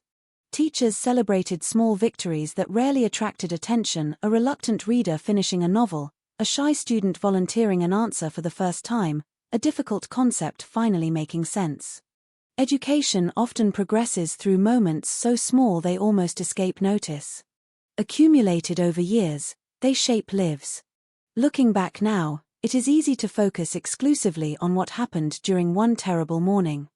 Doing so risks overlooking everything that existed before it. Columbine High School was home to aspirations that extended far beyond its classrooms. Students imagined careers, relationships, travel, families, and futures still waiting to unfold. Teachers devoted years of their professional lives to helping those ambitions grow. Parents believed they were sending their children into an environment dedicated to learning, friendship, and opportunity. Those expectations were not unusual. They were universal. That universality explains why the tragedy resonated so deeply across the world. Communities everywhere recognized themselves in Columbine. They saw familiar classrooms, familiar routines, familiar hopes reflected in a school that looked remarkably similar to their own. The realization was profoundly unsettling. If tragedy could emerge from a place that seemed so ordinary, then the questions it raised belonged not only to one Colorado community but to every community that entrusted schools with the care and education of young people. Those questions would eventually reshape policies, emergency planning, and public conversations for decades to come. But on the eve of April 20th, none of those future debates had yet begun. The hallways still echoed with everyday conversations. Teachers continued preparing tomorrow's lessons. Parents expected another ordinary school day. Students looked ahead to graduation, summer vacation, and lives that seemed full of possibility. The world they knew still felt secure. And it is only by understanding that sense of normalcy, so complete, so familiar, and so deeply trusted, that we can fully grasp the magnitude of what was about to change forever. Morning arrived in Littleton the way it had countless times before. The neighborhood surrounding Columbine High School slowly came to life as garage doors opened, coffee makers hummed in kitchens, newspapers landed on front lawns, and parents began the familiar routine of getting their children ready for another school day. There was nothing remarkable about the rhythm of that Tuesday. It fit seamlessly into the countless ordinary mornings that had defined the community for years. Inside homes across Jefferson County, teenagers moved through routines so automatic they barely required thought. Alarm clocks were silenced after one last attempt to steal a few extra minutes of sleep. Closets were searched for clean shirts. Homework was hurriedly stuffed into backpacks. Breakfast was skipped by some, eaten quickly by others. Parents reminded their children not to forget lunch money, jackets, or assignments due later that morning. These were conversations repeated in households across America every day, so familiar that few people imagined they were creating memories that would one day become immeasurably precious. The drive to Columbine followed roads lined with businesses opening for the day. Traffic lights changed through predictable cycles while commuters headed toward offices and construction sites. School buses stopped at familiar corners where students climbed aboard, talking about sports, weekend plans, quizzes they hoped had been postponed, and teachers whose classes seemed to pass either painfully slowly or surprisingly fast. Laughter drifted between rows of seats. Someone listened to music through a pair of headphones. Another stared quietly out the window, watching the suburban landscape pass by without giving it much thought.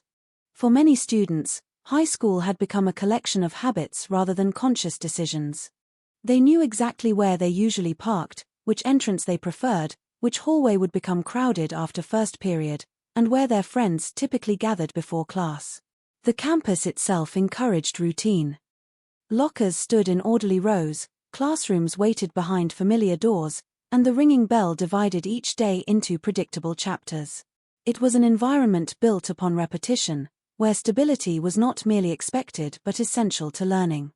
Teachers arrived carrying lesson plans prepared the evening before. Some unlocked classroom doors while reviewing attendance lists. Others arranged laboratory equipment, organized discussion materials, or wrote the day's objectives neatly across whiteboards. In faculty offices and break rooms, conversations centered on grading, upcoming school events, and the ordinary concerns of educators committed to helping students finish another successful academic year. The cafeteria staff worked steadily behind the scenes, preparing meals that would soon be served to hundreds of teenagers. Custodians completed final inspections of hallways polished the previous evening. Administrative staff answered phones, organized paperwork, and welcomed visitors with practiced efficiency. Every employee contributed to a system that functioned almost invisibly because everyone understood their role. Schools depend upon countless acts of quiet responsibility. Most of those acts are never noticed precisely because they succeed. A hallway remains clean because someone arrived before sunrise. A classroom feels welcoming because a teacher stayed late arranging tomorrow's lesson.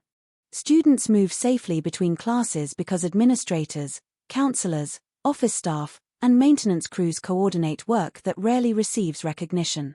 These unseen efforts create an environment where learning becomes possible. Columbine was no different. The school represented years of accumulated traditions, achievements, and relationships. Alumni returned to cheer at football games. Parents volunteered during school activities.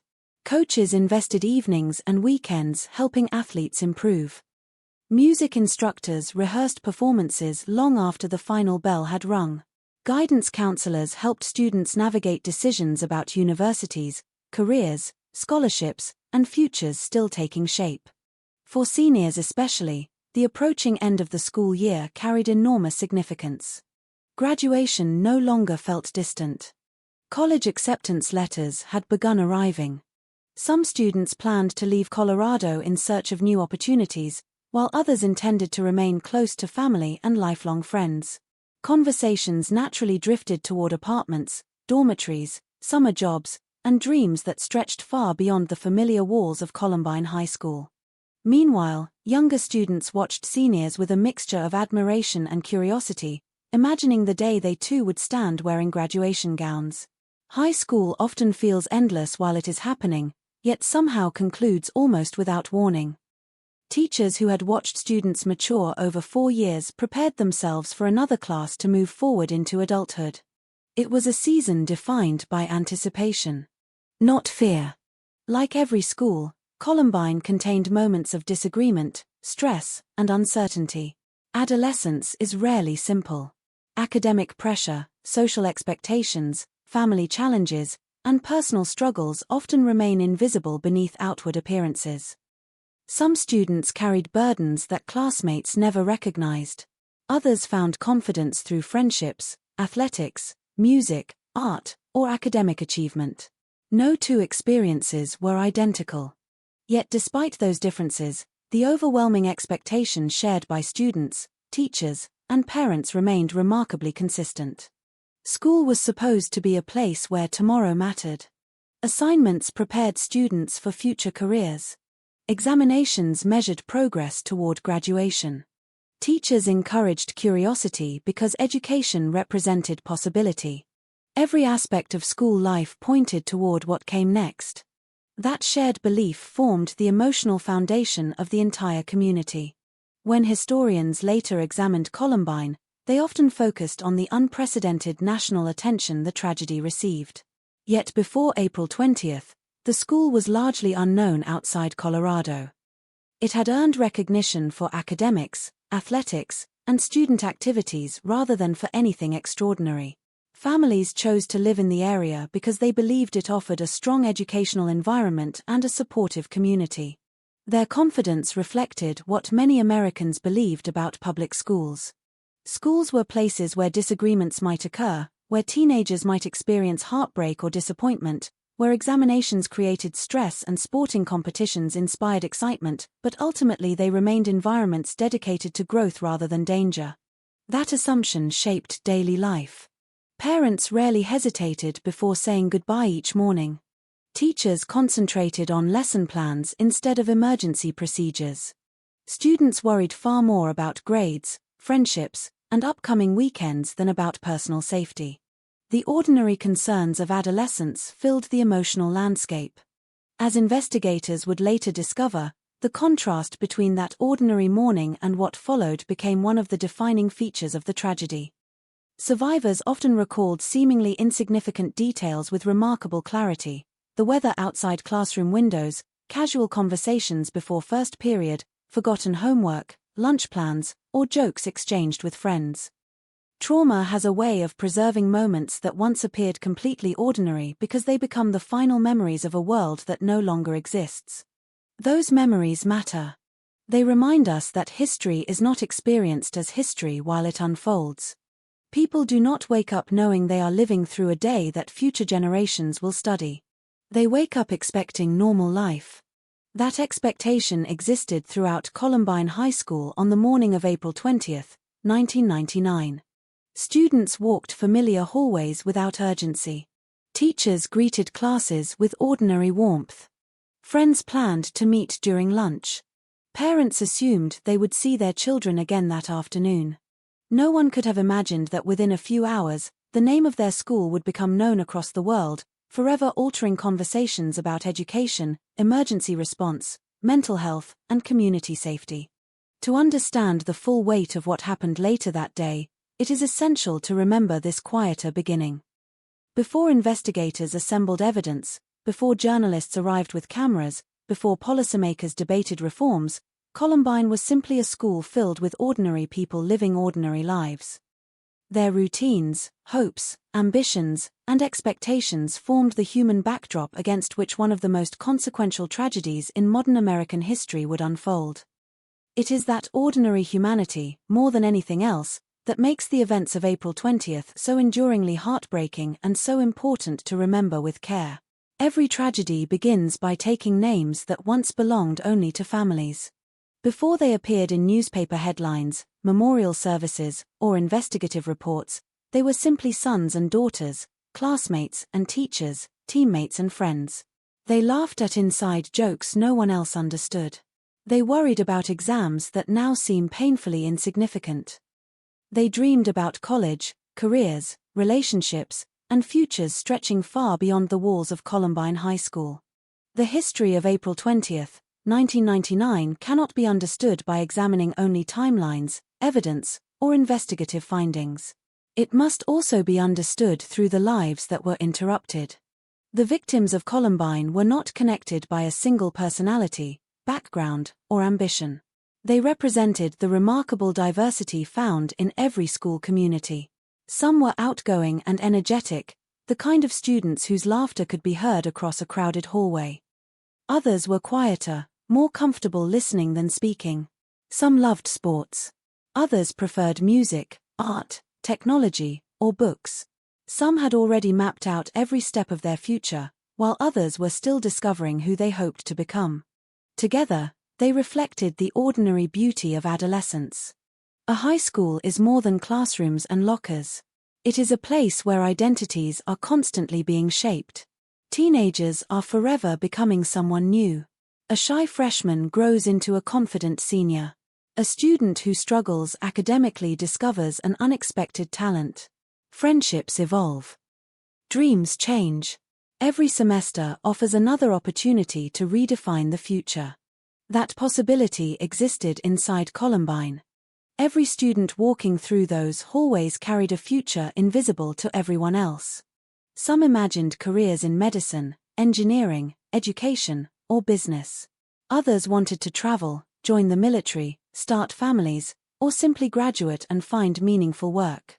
Their ambitions differed, but they all shared something deeply human, the expectation that there would be time. Time to graduate.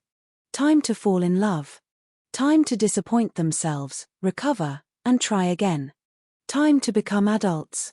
For 12 students and 1 teacher, that time ended on April 20th. Among those remembered is teacher William David Sanders, an educator whose actions that day reflected the quiet courage that often defines teaching. Rather than thinking first of his own safety, he worked to help students move away from danger, directing them toward safer areas as confusion spread through the school. His commitment to protecting those under his care ultimately cost him his life. To generations of former students, he remains remembered not only as a teacher but as someone who embodied the responsibility educators willingly accept every day, the responsibility to place the well-being of young people above almost everything else. The students whose lives were lost came from different grades, different interests, and different circles of friends. Some were preparing for graduation. Others had only recently begun high school. Their paths might never have crossed under ordinary circumstances, yet today their names are remembered together because history joined them in a tragedy none of them chose. Behind each name stood a family with its own traditions. There were parents who had spent years attending school concerts, sporting events, and parent-teacher conferences. There were siblings who expected another ordinary afternoon together. Grandparents looked forward to birthdays still months away. Family photographs captured vacations, holiday celebrations, and milestones that seemed to promise many more memories yet to come. Those photographs changed meaning after April 20th. Pictures once displayed simply because they captured happy moments gradually became treasured reminders of lives that could no longer continue. Friends carried their own memories. A conversation between classes. A shared lunch. A ride home after practice. A joke that only made sense within a small circle of classmates. In the aftermath, these seemingly insignificant moments became priceless because they represented ordinary life before everything changed. Survivors have often spoken about how difficult it became to separate memories of friendship from memories of loss. Hallways that once echoed with laughter suddenly carried unbearable silence. Empty desks became constant reminders that someone was missing. Graduation ceremonies, school dances, and reunions were forever altered by absence. Grief has an unusual relationship with ordinary places. A classroom door. A parking space. A favorite lunch table.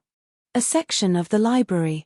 Locations that once held no special significance became deeply emotional because they preserved the final traces of everyday life. The families of those who were killed entered a journey that no parent expects to take. Instead of celebrating graduations and future achievements, they found themselves organizing memorials, answering difficult questions from reporters, and learning how to navigate unimaginable loss under intense public attention. Private grief became public. That burden extended far beyond the first days after the tragedy. Anniversaries returned each year. Birthdays arrived without celebrations. Milestones that should have marked new beginnings instead became moments of remembrance. The passage of time did not erase these losses. It simply changed the ways families carried them. Many relatives chose to honor the lives of their loved ones through scholarship funds, charitable foundations, educational initiatives, and community work. Rather than allowing tragedy to define those who were lost, they sought to ensure that future generations would remember the compassion, kindness, curiosity, and potential that existed long before April 20th entered history. This perspective is essential. Acts of violence often threaten to reduce victims to statistics. Yet every statistic represents an entire lifetime of experiences. A favorite song. A childhood pet. A birthday tradition. A dream vacation. An unfinished conversation. A future career. A family that loved them deeply. These details rarely appear in investigative reports, but they define who people truly are. As the investigation into Columbine grew larger, attracting worldwide attention, there remained a quiet determination among many families and survivors to preserve that humanity. They wanted people to remember their loved ones as individuals rather than symbols. They wanted future generations to understand that the tragedy was measured not only by the number of lives lost but by the countless futures that disappeared alongside them. The impact reached far beyond those who died. More than 20 people suffered physical injuries, while hundreds of students, teachers, emergency responders, and family members carried psychological wounds that would remain long after the campus reopened. Trauma rarely ends when an incident concludes. It follows survivors into classrooms, workplaces, relationships, and ordinary moments that unexpectedly awaken painful memories years later. Healing became a long and deeply personal process. Some survivors spoke publicly. Others chose privacy. Some dedicated themselves to advocacy, education, or counseling. Others focused on rebuilding quiet lives away from public attention. There was no single path through grief because every person's experience was unique. What united them was the understanding that April 20th would forever divide their lives into two chapters: before and after. As we continue through this story, it is important to remember that every piece of evidence collected by investigators ultimately points back to people. Every timeline represents human lives unfolding in real time. Every official report reflects moments experienced by students, teachers, parents, and first responders whose worlds changed forever. The victims of Columbine deserve to be remembered not because of the violence that ended their lives, but because of the lives they lived before that violence occurred.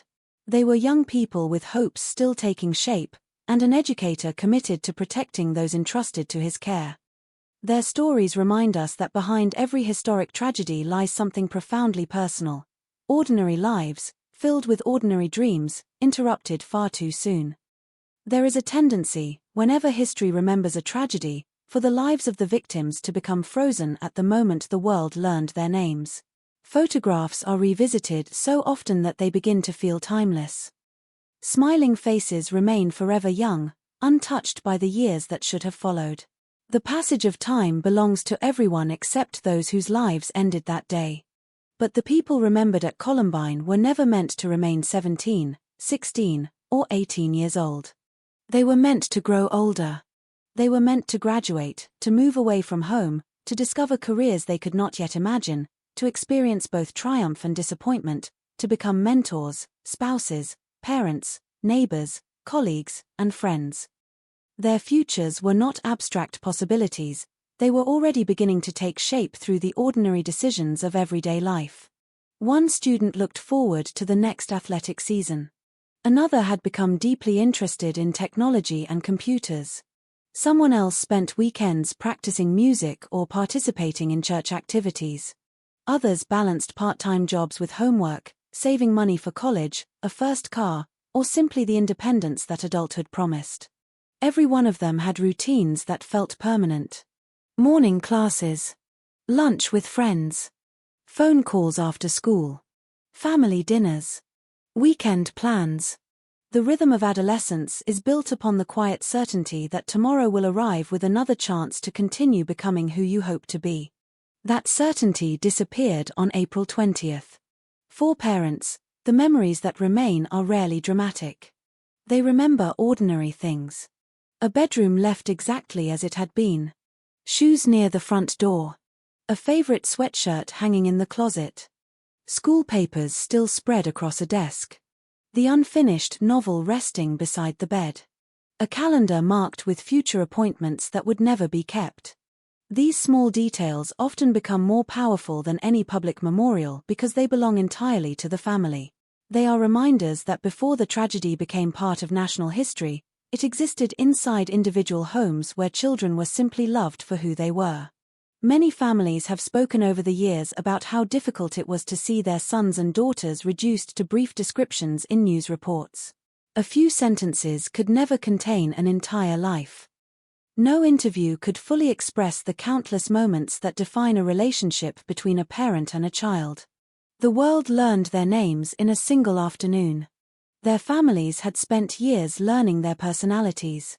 They remembered favorite meals, childhood stories, holiday traditions, the excitement of first school days, the nervousness before performances, the pride after accomplishments, and the countless conversations that never seemed important until they became impossible to have again. Friends carried different memories. Teenagers often know one another in ways adults never fully see. They remember shared laughter in hallways, whispered conversations before class began, road trips to sporting events, afternoons spent studying together, and dreams discussed with complete confidence because youth naturally assumes there will always be more time. Many survivors later described the strange experience of returning to ordinary life while constantly encountering reminders of classmates who were no longer there. An empty chair in English class. A missing voice during choir rehearsal. A locker that would never be opened again. A yearbook photograph that suddenly carried overwhelming emotional weight. Schools are places where presence is constantly reinforced through routine. Students expect to see familiar faces every day. When those faces disappear, absence itself becomes part of the environment. Teachers experience that absence differently but no less deeply. Educators invest years in watching students mature. They celebrate improvements that outsiders may never notice. They witness quiet acts of kindness between classmates. They encourage students through failures as well as successes. By the end of each school year, teachers often know not only academic strengths but also personalities, aspirations, and individual challenges. For them, every empty desk represented far more than attendance records. It represented a future that had been interrupted. The death of William David Sanders left an especially profound impact on the school community. Colleagues remembered him as a dedicated educator whose concern for students extended beyond the classroom. His actions during the crisis reflected a commitment shared by countless teachers, the instinct to protect young people even in moments of extraordinary danger. His legacy continues to remind educators that teaching is built upon responsibility as much as instruction. Communities often discover their deepest values through the people they choose to remember. In Littleton, remembrance gradually evolved beyond grief alone. Scholarships were established in honor of those who died. Memorials created spaces for quiet reflection. Families, survivors, educators, and community members worked to ensure that future generations understood not only how these lives ended but also how they had been lived. This distinction is profoundly important. Violence has a way of demanding attention. Humanity requires intention. Remembering someone's favorite hobby, sense of humor, generosity, determination, or curiosity may seem small compared with the scale of a historic tragedy, yet those details restore individuality to people who might otherwise become anonymous symbols. The investigation into Columbine generated thousands of pages of documentation. Every room was measured. Every piece of evidence catalogued. Every significant event reconstructed with remarkable precision. Necessary as those efforts were, official records can never tell the complete story. Evidence explains events. It cannot explain love. It cannot fully capture friendship. It cannot measure the countless ordinary interactions that make a human life meaningful. Those dimensions survive instead through memories shared by families, classmates, teachers, neighbors, and friends. Over the years, anniversaries of April 20th have become occasions not only for mourning but also for reflection. Communities gather to remember lives rather than simply revisit tragedy. Many choose to speak about compassion instead of hatred, resilience instead of fear, and hope instead of despair. They recognize that while violence changed the course of history, it should not define the identities of those whose lives were taken. That perspective shapes how this story should be told. The victims deserve to remain at the center of the narrative.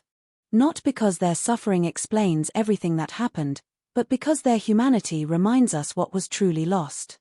Behind every statistic stood a family whose future changed forever. Behind every photograph stood a young person still discovering who they wanted to become. Behind every name stood years of birthdays, school projects, friendships, and dreams that deserved the opportunity to continue. As we move forward into the events of April 20th, it is essential to carry these lives with us. The chronology of that day, the investigation that followed, and the lessons history continues to draw all begin with one undeniable truth. This was not simply an attack on a school building or an institution.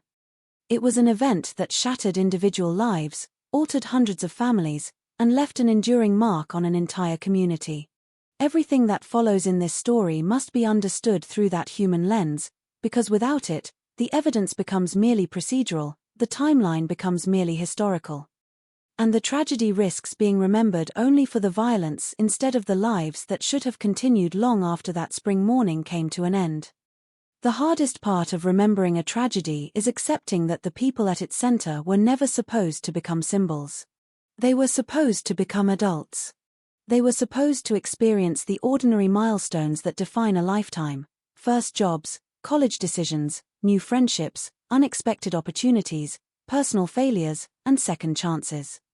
They were supposed to discover that many of the problems that felt overwhelming during adolescence would eventually become smaller with time. They were supposed to have the chance to change, to grow, and to surprise even themselves.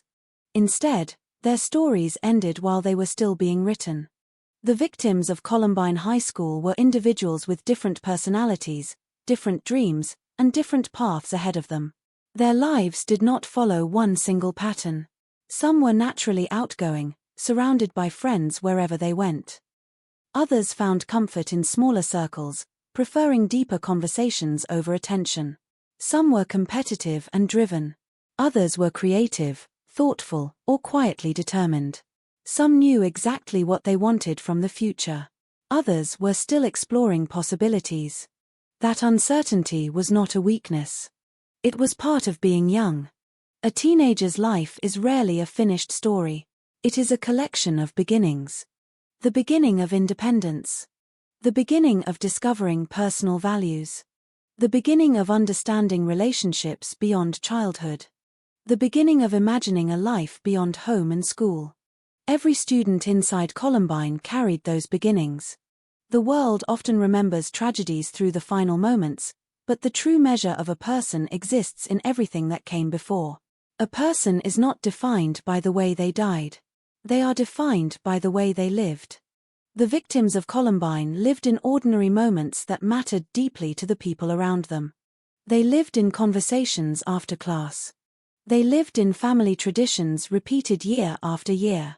They lived in jokes shared among friends. They lived in the excitement of achievements and the frustration of setbacks. They lived in music played too loudly in bedrooms, unfinished homework on desks, weekend plans written on calendars, and countless small decisions that seemed insignificant at the time. Those details may appear ordinary, but ordinary moments are where most human lives are built. For families, those memories became the most valuable possessions left behind. Parents who once worried about curfews and unfinished chores suddenly found themselves longing for those same ordinary frustrations.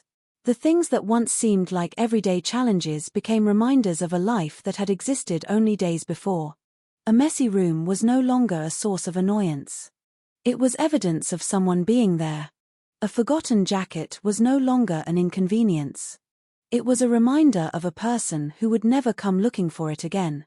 A familiar voice calling from another room became a memory rather than part of daily life. Grief often changes the meaning of ordinary objects. Things that once seemed temporary become permanent connections to the past. For siblings, loss created another kind of silence. Brothers and sisters lost not only a family member but also a shared history. They lost someone who understood childhood memories no one else could fully recreate. They lost future experiences they had assumed would happen naturally, watching each other graduate, celebrating achievements, meeting future partners, welcoming new generations into the family. The tragedy did not end one life. It altered many. Friends experienced their own form of grief. Teenage friendships are often underestimated by adults. People sometimes dismiss them as temporary or immature, yet adolescence is when many individuals first experience relationships built on personal choice rather than family connection. Friends become the people who witness important parts of identity formation. They know the versions of one another that exist outside adult expectations. They know the laughter, the insecurities, the dreams spoken quietly when the future still feels limitless. After Columbine, many students were forced to carry memories of friendships that had ended far earlier than they should have. They returned to classrooms where familiar faces were missing. They attended events where certain names were absent. They moved forward while carrying the complicated emotions of surviving. Survival itself can create complicated feelings. Relief, sadness, confusion, guilt, anger, thankfulness. Many survivors spent years trying to understand how to continue living after a moment that permanently changed their understanding of safety and normal life. Some became advocates. Some spoke publicly about their experiences. Others chose privacy and focused on rebuilding away from public attention. There was no single correct way to heal. Trauma affects people differently. The same event can create completely different experiences depending on where someone was, what they witnessed, who they lost, and what support they had afterward. This is why the story of Columbine cannot belong only to the timeline of the attack. It belongs to the years that followed. It belongs to the families who continued celebrating birthdays without the person they had expected to see. It belongs to classmates who carried memories into adulthood. It belongs to teachers who returned to classrooms changed by what they had experienced. It belongs to emergency responders who continued processing the decisions they made during those chaotic moments. And it belongs to a community that had to redefine itself after becoming known worldwide for a tragedy it never wanted. One of the greatest challenges in telling stories like Columbine is maintaining perspective. The perpetrators often receive enormous attention because investigations naturally focus on understanding what they did, how they planned, and why authorities failed to stop them. Those questions are important for prevention and accountability. But attention is not the same as importance. The lives that were taken remain the heart of this story. Their experiences, relationships, and futures represent what was lost.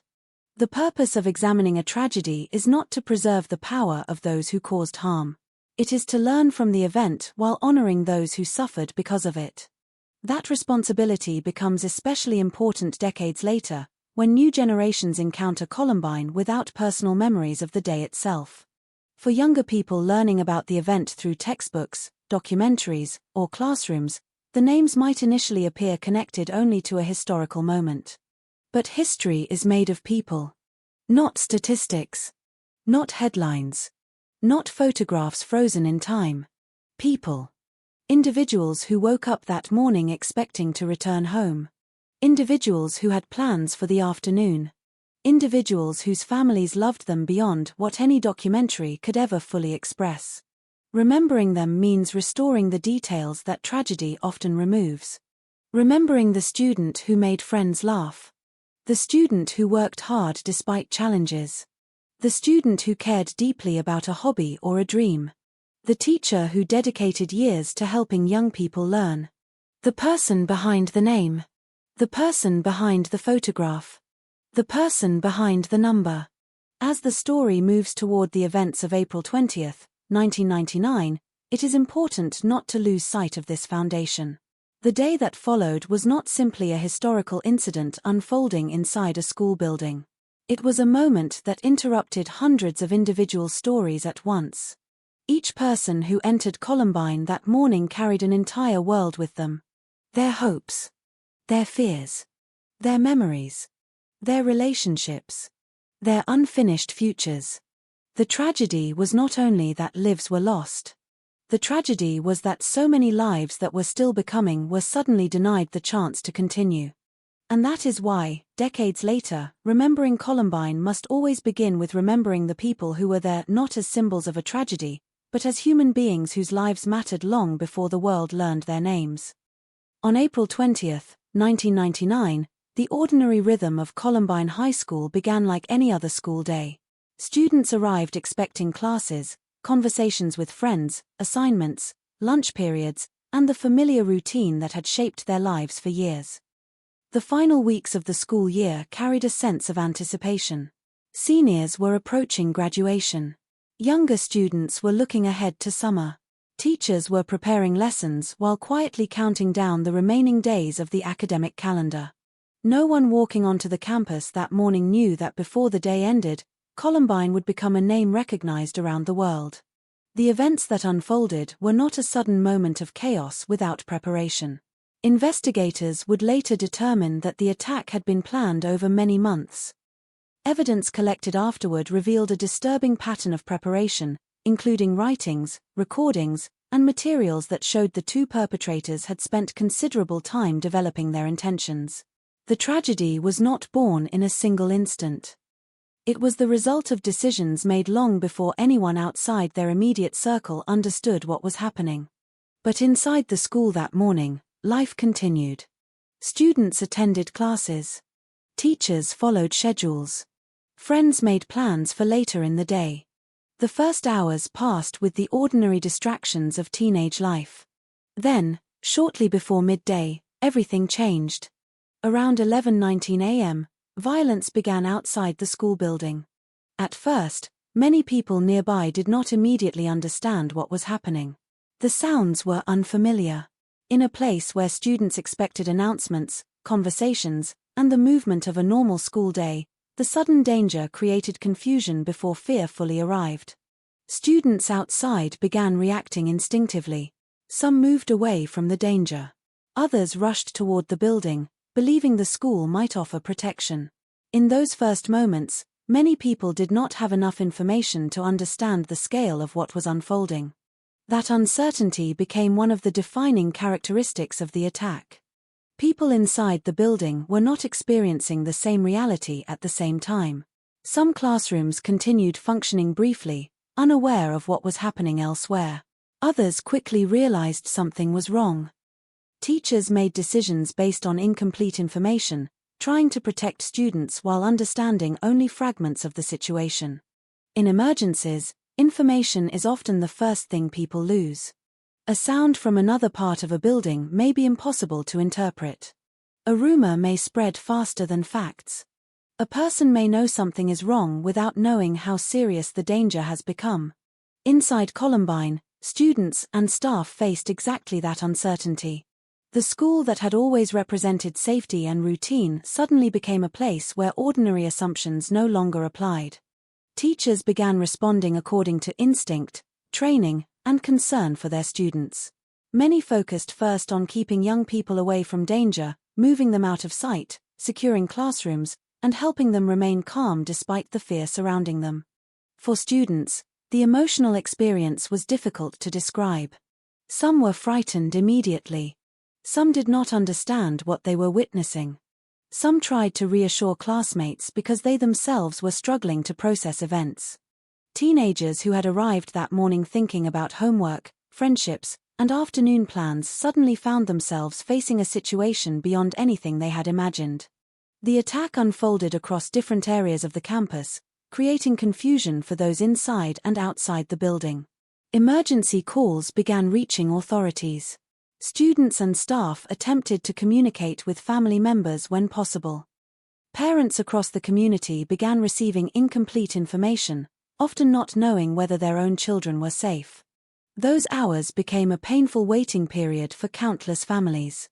Outside the school, law enforcement officers, emergency personnel, and first responders began arriving. The scene rapidly transformed from a familiar educational environment into an active emergency response situation. Roads surrounding the campus filled with police vehicles and emergency equipment. Parents gathered in fear, searching for information about their children. Inside, students and teachers remained focused on survival. Among the many individuals responding during the crisis was teacher William David Sanders. A respected educator at Columbine, Sanders became one of the adults who worked to help students move away from danger. His actions reflected a responsibility familiar to teachers everywhere, protecting young people entrusted to their care. During a moment when fear and uncertainty dominated the school, he chose to focus on helping others. His efforts became one of the many examples of courage that emerged from the tragedy. As the attack continued, law enforcement officers worked to understand the situation and respond to an unprecedented crisis. The events at Columbine would later influence how police agencies across the United States approached active shooter situations, but on that day, responders were facing a scenario that challenged many existing assumptions about emergency response. The priority was to stop the threat and protect as many lives as possible. Time became critical. Every minute carried consequences. Every decision had to be made under extreme pressure. The attack lasted for less than an hour, but for those inside the school, the experience stretched far beyond normal perception of time. Moments of waiting could feel endless. A few seconds of uncertainty could feel overwhelming. Students and teachers who survived later described the strange distortion of time that often accompanies traumatic events, where individual memories remain incredibly vivid even as the sequence of events becomes difficult to process. Throughout the building, acts of courage occurred alongside fear. Students helped one another remain calm. Teachers placed themselves between danger and those they were responsible for protecting.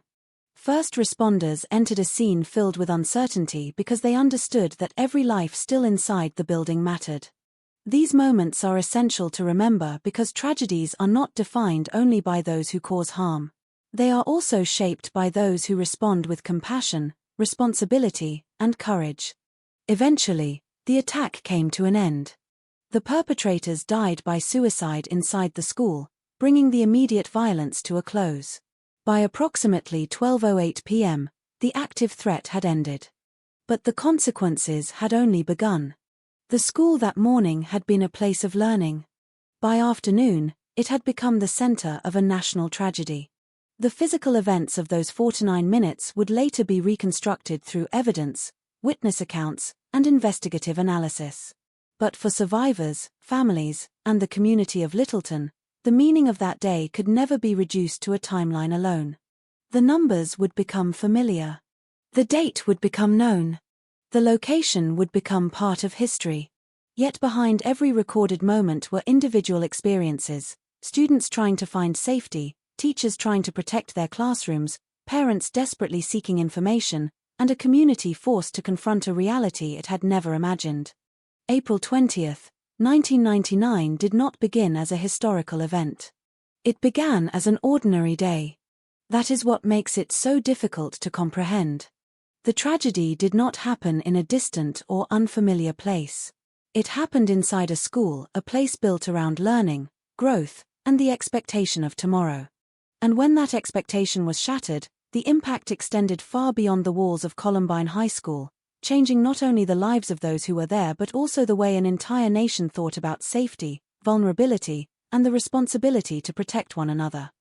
As the morning progressed inside Columbine High School, nothing suggested that the final hours of normal life were quietly disappearing.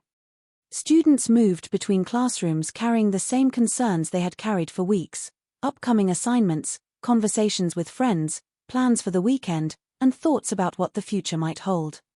The building operated according to the predictable rhythm of education, a rhythm created by bells, schedules, and routines repeated so often that they became almost invisible. Then, in a matter of moments, that rhythm was broken. The first signs of danger appeared outside the school, in an area that had always been associated with ordinary teenage life. Students gathered there during breaks, walked across the campus, and moved between buildings without hesitation. It was not a place anyone expected to become the beginning of a national tragedy.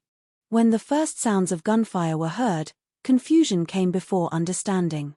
People do not immediately recognize extraordinary danger when it appears in a familiar environment. The human mind searches for explanations that fit what it already knows.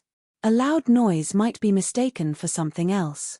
A sudden disruption might seem temporary. A moment that later becomes historically significant can initially feel like something that will pass. That uncertainty shaped the earliest moments of the attack. Students outside began moving away from the danger, while others rushed toward the school building. Some were trying to find friends. Some were looking for shelter. Some did not yet understand what was happening. The distance between knowing something was wrong and understanding the full reality of the situation created a frightening gap.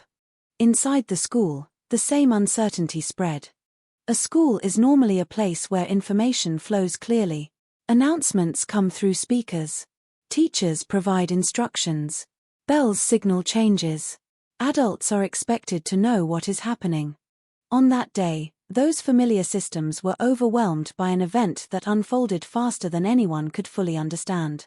Teachers and students reacted with the information available to them at that moment. Many educators immediately focused on protecting their classrooms, moving students away from exposed areas, securing doors, and trying to maintain calm. These actions were not performed by people who had complete knowledge of the situation. They were performed by people facing uncertainty and making decisions based on instinct, responsibility, and concern for others. For many students, those moments became permanently preserved in memory. Some remembered the confusion of not knowing what was happening elsewhere in the building. Some remembered the expressions on teachers' faces as they attempted to remain composed. Some remembered the silence inside classrooms as everyone waited for information. Others remembered small details that seemed meaningless at the time but remained unforgettable years later: the position of a desk, the words spoken by a classmate, the appearance of sunlight through a window. Or the feeling of realizing that the ordinary school day had become something completely different. Traumatic moments often create unusual memories. The mind holds on to details because it is attempting to understand an experience that does not fit normal expectations. As the situation developed, emergency communications began increasing. Calls for help reached authorities, and law enforcement agencies began responding to reports of violence at the school. What had started as confusion on a suburban campus quickly became a large-scale emergency involving police officers, medical personnel, firefighters, and other responders. Outside the building, parents and family members began facing their own form of uncertainty.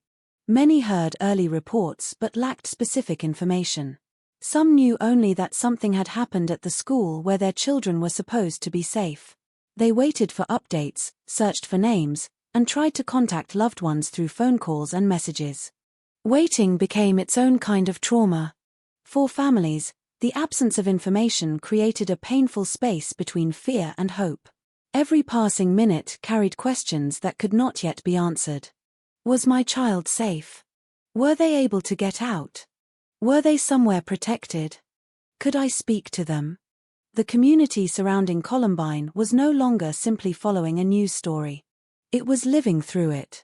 Inside the school, the crisis continued to unfold across different locations. The attackers moved through parts of the building while students and staff attempted to find safety.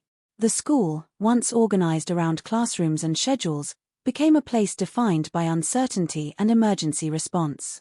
Yet even during those moments, the story was not only about fear.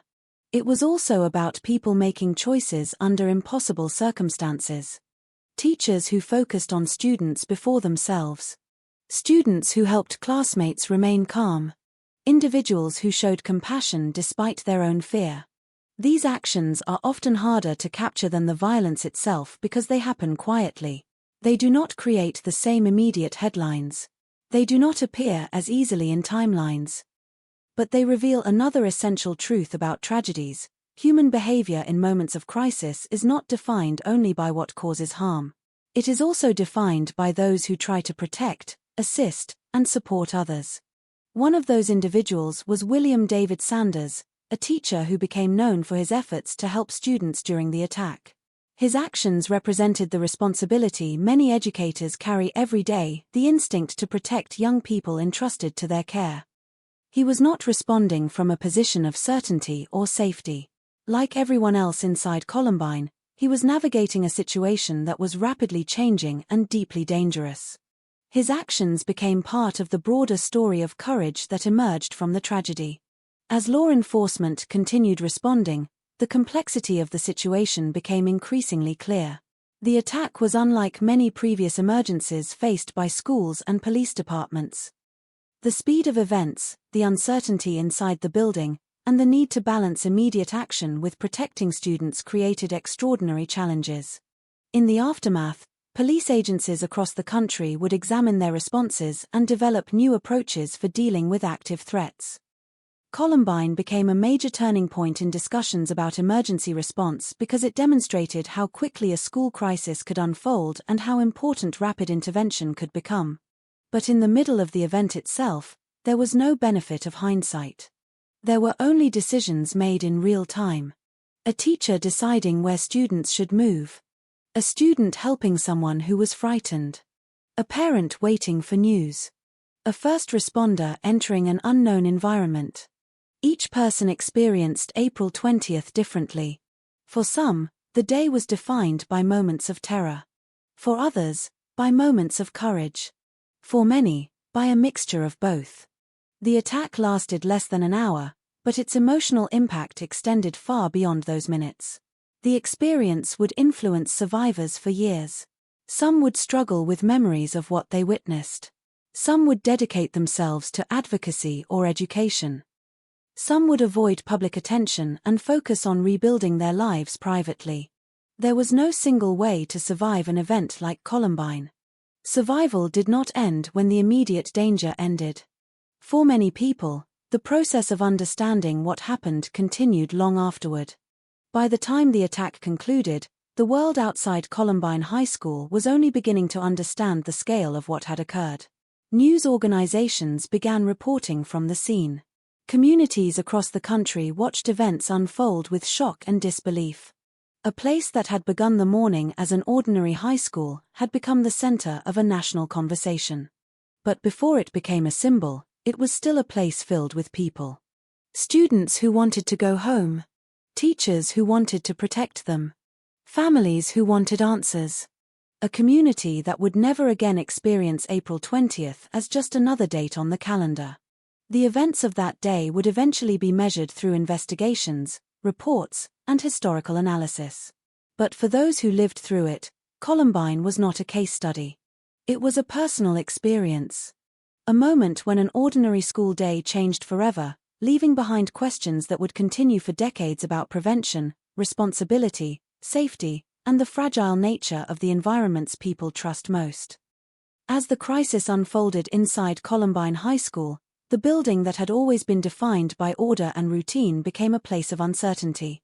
The same hallways where students had walked hundreds of times before suddenly carried a completely different meaning. Familiar classrooms became places where people searched for safety. Ordinary doors became barriers between danger and protection. The predictable structure of a school day was replaced by confusion, fear, and the urgent need to survive. For the students and teachers inside, the greatest challenge was not only the danger itself. It was not knowing. In an emergency, information becomes one of the most valuable resources. Knowing where the threat is located, knowing what actions to take, knowing whether help is approaching, all of these details can determine how people respond. But inside Columbine, information was fragmented. One classroom might understand that something serious was happening while another remained unaware. A student might hear a rumor without knowing whether it was accurate. A teacher might receive only a few seconds to make a decision that could affect dozens of young lives. The uncertainty created an atmosphere unlike anything most people had ever experienced. Students who had entered the school thinking about grades, friendships, and upcoming plans were suddenly forced to focus on immediate survival. Many later described the strange contrast between the familiarity of the environment and the unfamiliarity of the situation. They were still inside their school, surrounded by the same walls and classrooms they knew every day, yet everything about the place felt transformed. The school no longer felt predictable. It no longer felt like a place where the next bell would determine what happened next. Instead, every moment carried questions. Where was the danger? Was it safe to move? Who could be trusted? Would help arrive? For teachers, the responsibility was enormous. Educators enter classrooms every day expecting to teach. They prepare lessons, answer questions, encourage students, and guide young people through academic challenges. They do not expect to make decisions during a life-threatening emergency. Yet when the unimaginable occurred, many teachers responded with the same instinct that defined their profession: protect the students in their care. They closed doors. They gathered students together. They attempted to keep people calm. They looked for ways to help. These actions were performed under extreme pressure, without the complete information that would later become available through investigation. The people inside Columbine were not operating with the benefit of knowing the future. They were responding second by second, trying to make choices in circumstances no school community should ever have to face. Among those remembered for his actions was teacher William David Sanders. Sanders had spent years as an educator, building relationships with students and becoming part of the daily life of the school. On that morning, he became one of the adults who focused on helping students move away from danger. His actions reflected a responsibility familiar to teachers everywhere: the instinct to protect young people even when their own safety is uncertain. His story became one example of the courage displayed by many people during the tragedy. Courage, however, did not always appear in dramatic moments. Sometimes it appeared quietly. A student helping a frightened classmate. A teacher offering reassurance despite their own fear. A person choosing to assist someone else when panic would have been understandable. In disasters, these moments can be overlooked because they happen alongside larger events. Yet they reveal something important about human behavior. Tragedies often expose the worst possibilities of human actions, but they also reveal compassion, sacrifice, and responsibility. As the attack continued, the outside world began responding. Emergency calls brought law enforcement officers and first responders toward the school. What they encountered was a rapidly developing crisis with limited information. Officers had to determine what was happening, where the danger existed, and how best to protect those still inside. The response would later become a subject of extensive examination. Investigators reviewed decisions. Officials analyzed procedures. Law enforcement agencies studied the lessons that emerged from Columbine and used them to influence future training for active threat situations. But during those first moments, responders were facing an unprecedented challenge. They were entering uncertainty. They were moving toward danger because people inside needed help. Outside the school, families experienced their own version of the crisis. Parents who had dropped their children off that morning were suddenly confronted with incomplete information. Some heard reports through news broadcasts. Others received phone calls from friends or relatives. Many rushed toward the area, desperate to find answers. The scene outside Columbine became filled with people searching for reassurance. Parents looked for familiar faces. Families waited for updates.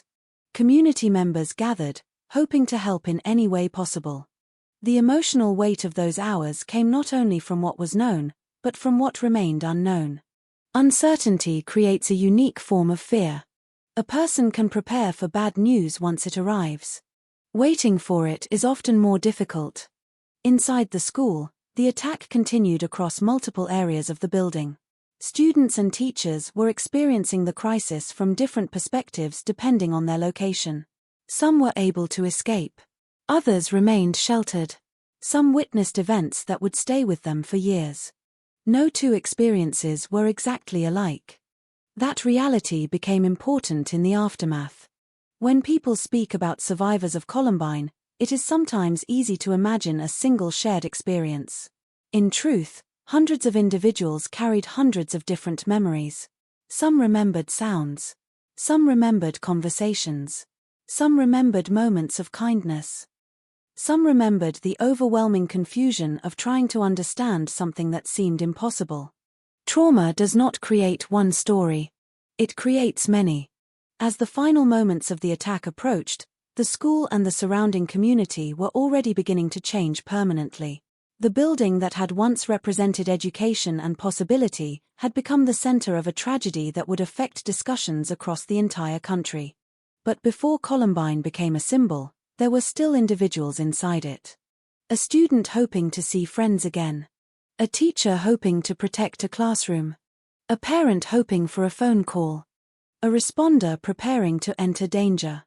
Their experiences form the human reality behind the historical record. The attack eventually came to an end, but the impact did not. For survivors, families, and the community of Littleton, the hours after the violence were filled with another difficult challenge, understanding what had happened and beginning the long process of recovery.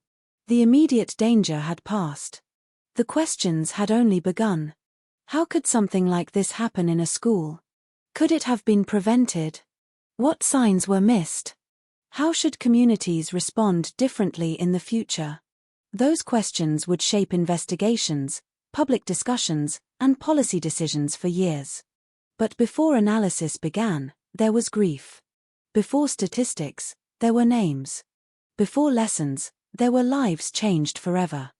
The events of April 20, 1999 became a defining moment in modern American history not simply because of the violence that occurred, but because of the profound reminder it left behind every emergency response, every investigation.